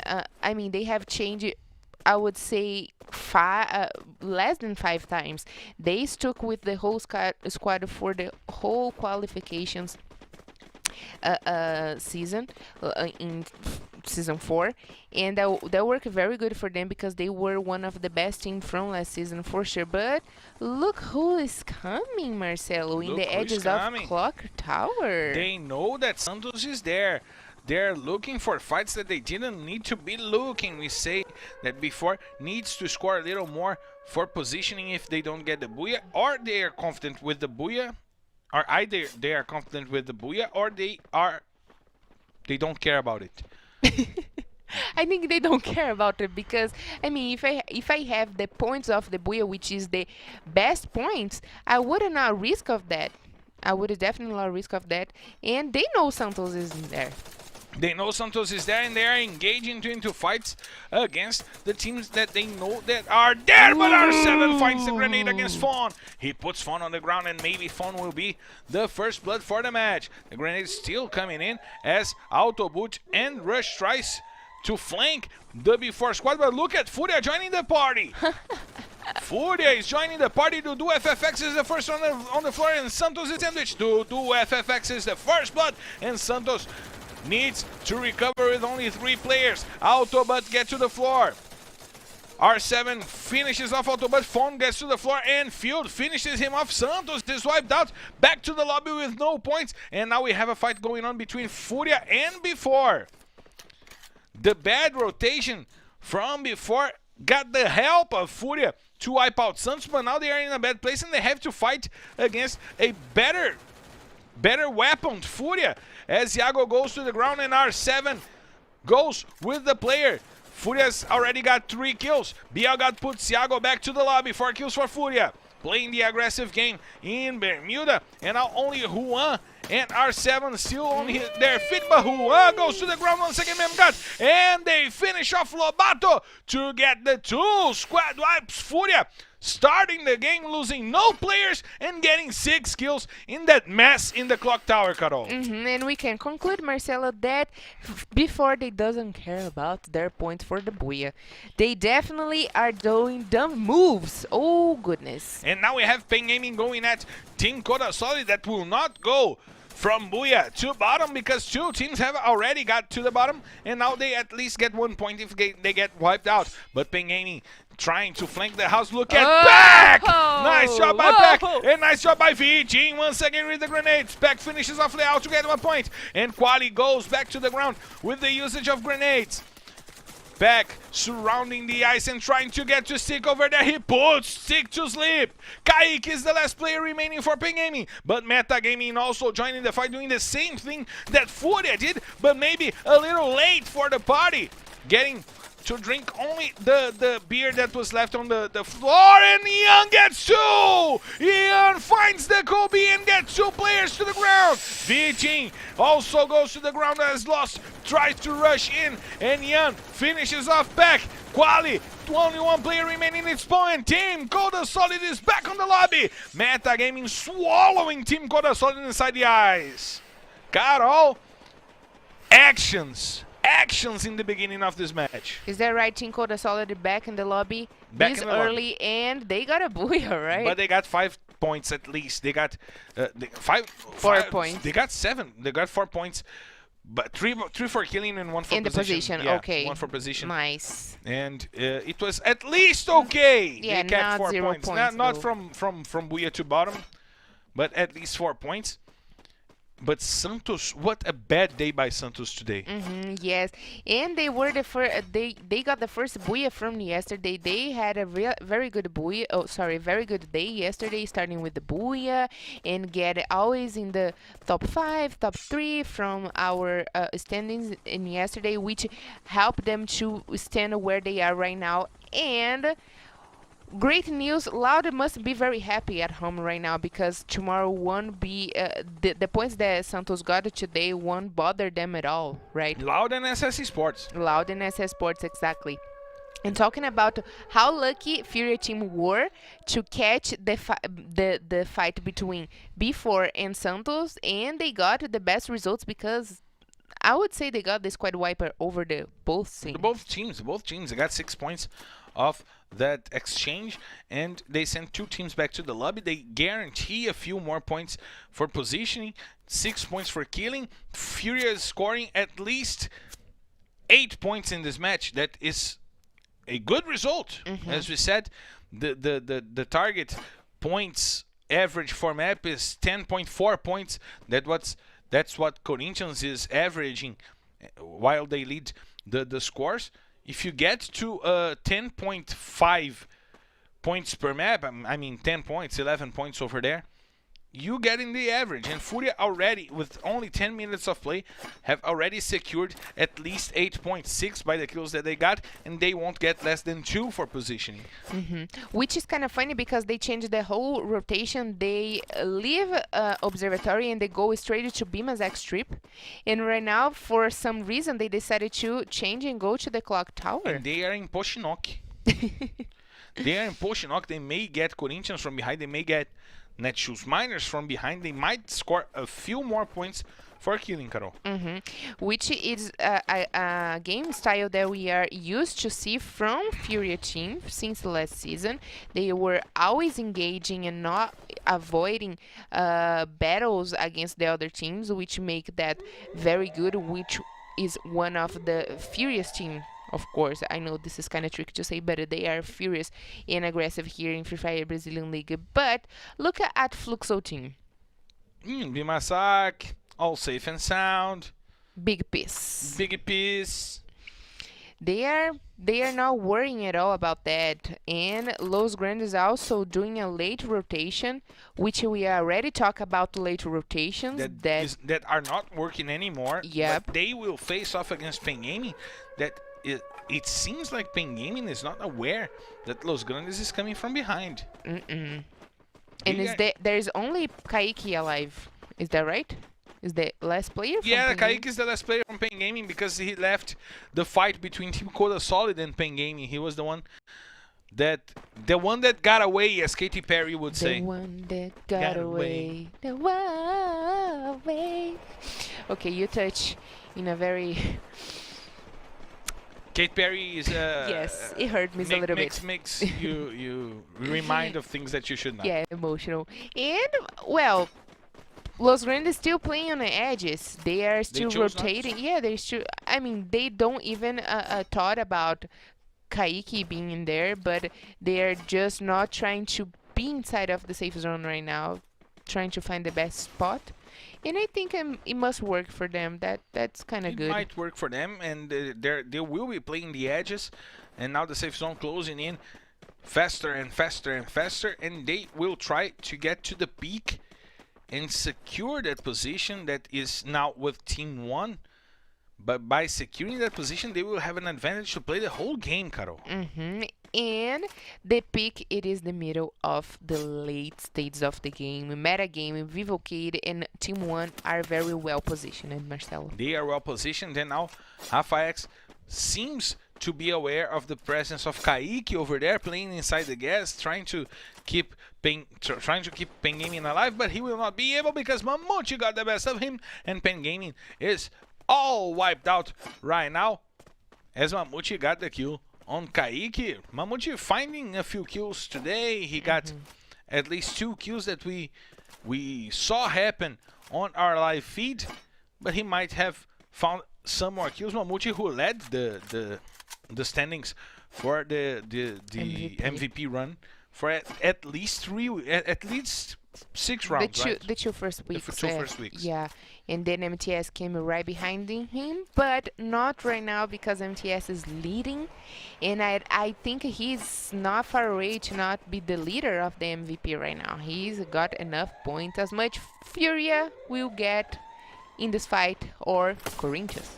Or FURIA or Corinthians going for the fight, as we see that God from Vivo KEYD also joining the fight and putting Memgard and BL to the ground. Nando 9 with the sniper rifle puts BL God to the ground. We see Corinthians trying to reposition because they know that they are losing this fight to Vivo KEYD. They are losing the casualties and the points to Vivo KEYD, and now they reallocate, expecting Vivo KEYD to hold FURIA for them. As we see Netshoes Miners also joining the party because Memgard is on the floor, and the kill will be stolen by Cebolinha.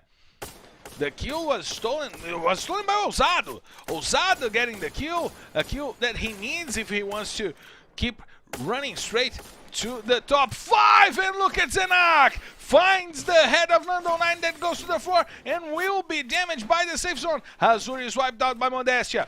We have Vivo KEYD fighting against Corinthians, trying to hold on the leaders to just a few points. They need to hold them to a few points if they want to fight for the leader. That guy gets Zenak, and now only Ousado and is it Gelo over there?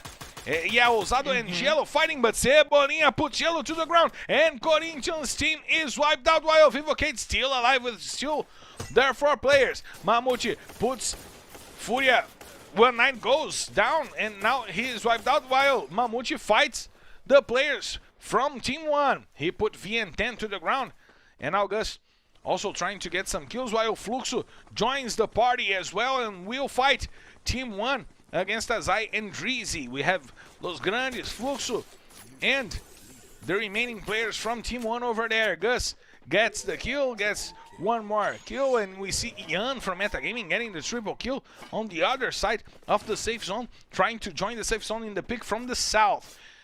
We have 6 teams still remaining in this fight. Fluxo, Los Grandes, Metagaming, Vivo KEYD, Team 1, and who is the last team? Who would be the last team? Is Netshoes Miners. I don't even thought about them because they were so high. They were and high. Now they fell to 1 player only, and Natividade will have to defend the whole Netshoes Miners team with the grenades, and he will be down because Jan found the kill with the grenade launcher. Now Mamute puts Cias to the ground with a nice headshot, but Japa BKR brings it back, puts Mamute to the ground, execute the trades. Rafa X finds Japa BKR, but Lost finds Rafa X. Metagaming may be saving Fluxo over there because Los Grandes were getting the better from Fluxo, and now Mamute has to take cover because the grenades were coming in. Metagaming fighting with 4 players against 3 from Los Grandes, but they have to deal with the players from Team 1 as well. Gus puts Nicolas to the ground. Gus is laying down, having a rest because Azai put him to sleep with the AWM. And the shots coming in. Azai gets the kill. And Gus goes back to the floor. 7 kills for Metagaming. A nice result for them in this match. Got kill puts General to sleep while Nando 9 brings it back. And Cias brings Nando 9 to the floor, blowing up his watermelon. And we have Fluxo trying to rotate. They need a few kills. They have no points yet. They have only the points that they will secure by positioning. While we have Vivo KEYD trying to rotate, trying to get to the top of the peak, and Team 1 controlling the house in the center. That will be safe for the remainder of the match, as we see Vivo KEYD and Fluxo trying to take off that house. Japa BKR puts that gut to sleep over there, and Nando 9 as well. Nice kill by Japa BKR. Nice play by Japa BKR, as we see Ian trying to rotate and trying to find the players from Los Grandes. Japa BKR confirms the 2 kills, and now they have to fight Los Grandes. Mamute puts the player to sleep, and Vivo KEYD gets wiped out by Fluxo. They go into the house, and they will fight Team 1 for them. Best position for the best seat of the screen of the lobby. They are fighting Metagaming. Lost puts Cias to sleep while he tries to get it, but Japa BKR once again, Mr. LBFF making it rain in the end of this match. He's got 3 kills, and now he has to defend the house. He has to clear the house from the players from Team 1. They are expecting. Metagaming goes back to the lobby with a grenade from Mamute. Los Grandes trying to fight up until the end of the match, but BL goes down. Japa BKR once again. He came to play today. And now Azai with Mamute trying to hold on, but the center of the safe zone will be all Fluxos. It's Booyah! Fluxo! Give it to Japa BKR. 5 kills from Mr. LBFF. Finally, he came to play, Carol! And if Japa BKR already reached the top for 300 kills, right now he's counting and keep counting because he is unstoppable. Give to Japa BKR and give the last match Booyah for Fluxo team. Well done, well played.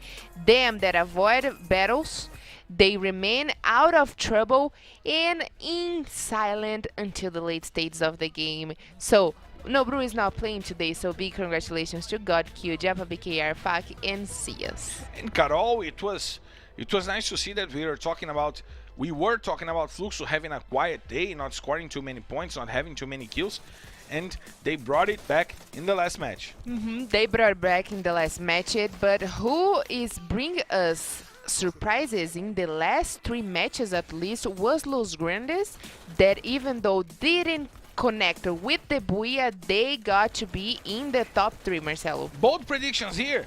Best teams of the day will have Metagaming and Los Grandes. I would say, yeah, you stick with the Los Grandes. Probably they will. Yes, you're probably right. But for sure, Metagaming. And I don't know, what about before? Even though they had this big down, they got 2 Booyahs with great points. They got 2 Booyahs that counted for 35 points, and then one 11-point game. So let's add this to 46 points with the 2 points that they got in this map. 48. Maybe they will join with 50 points. Yeah. I don't know. Maybe also Vivo KEYD will join the team. FURIA, we saw great action for FURIA. But for sure, Marcelo is probably right about Los Grandes. FURIA, Los Grandes, and Metagaming. Okay.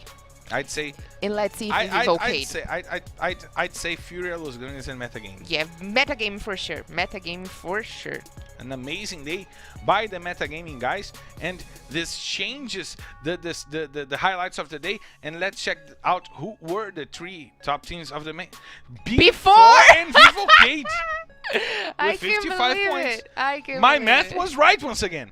Yes, your math was definitely right. And I just thought about the 2 Booyahs and the 11 points of before, and I kind of, got it right, kind of, because they were not in the highlights of the day, but FURIA for sure. And I said about Vivo KEYD as well. Tying up with before, but we see that the highlights of the day goes for most kills by FURIA. They got 34 kills, and that was an impressive day of killing by FURIA. 24 by Vivo KEYD, and Fluxo getting it back on the last map to get those 24 kills, since they had only 12 up until this last match. Yeah, and look at the individual kills. We got 1-9, Field, and V-Team once again. V-Team from Team Codasolid, who is doing an amazing job for Team Codasolid. Of course, Team Codasolid is going to be marked by V-Team,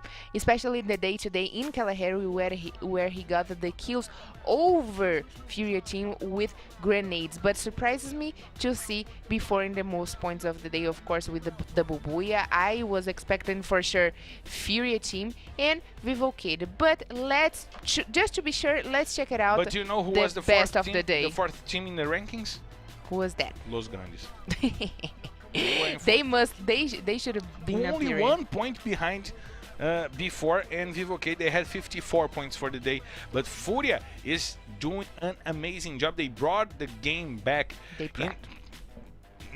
Even more in Bermuda, where they got their Booyah, and where they got to the late stages of the game in this second Bermuda map. 34 points for them, 25 in Kalahari, and only 8 in Purgatory. That's where they need to work on for the games tomorrow. 1-9 doing an amazing job with the 11 kills. Field gets 9, Memgad and Bielgad. Look at those players sharing those kills. Yes. Memgad's still on the top 5 for the MVP run, but the players are sharing the kills. Maybe we'll have V-Team joining the top 5, but it shows why FURIA is having a better moment as of right now. Why they had a good day, because if you take off Purgatory, that they indeed played poorly for the day, they had amazing results in Kalahari and Bermuda.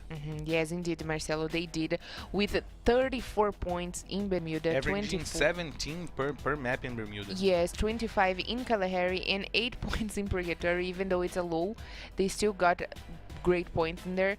And I mean, 67 points, it is good for a team that started the day being in the 14th position in our table. They are having this personal confrontation against the other team for the top 12, but we'll check in our standings where they are hanging right now. And right? I believe we'll go to the standings as of right now, as of course our crew is always ready for this.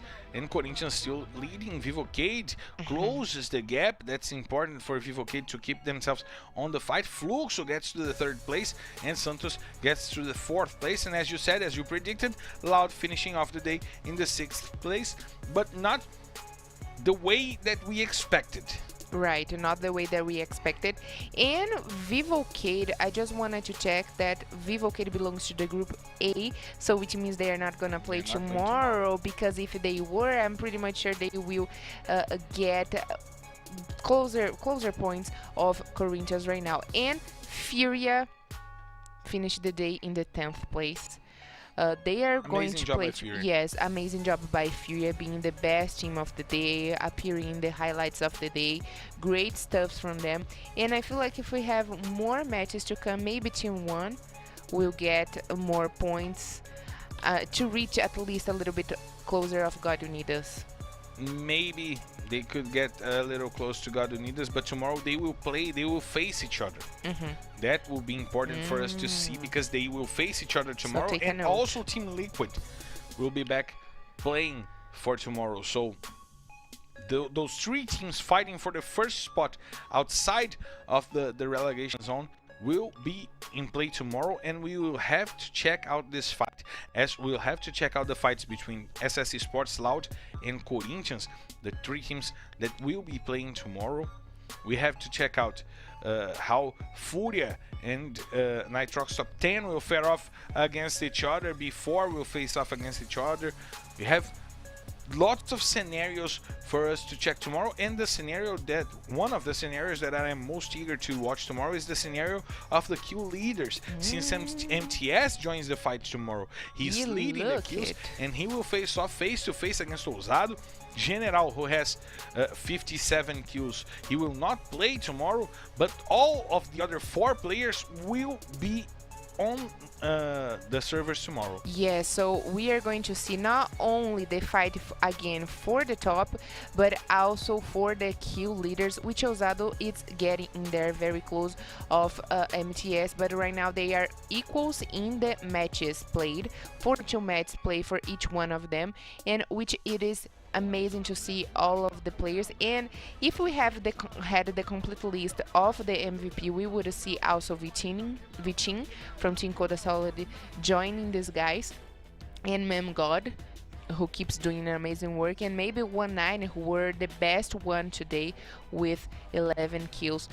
And you know, the kill leaders always change, so MTS and Ousado, they are in the front of these guys, and I mean, all of them are pretty close of each other. Kawan, but on in general, they have to keep being the best if they don't want to get away of the kill leaders list, right? And in this list, the only players that we are getting used to seeing are MTS and Boot On, and Ousado got in the last week. Yes, they were MTS is since the beginning of the season. He is in the list. Boot On got in the 2nd week, and they are still in the list. But the players are exchanging positions like crazy in this list, and I want to check this out tomorrow. How is it gonna be? How we will finish the week?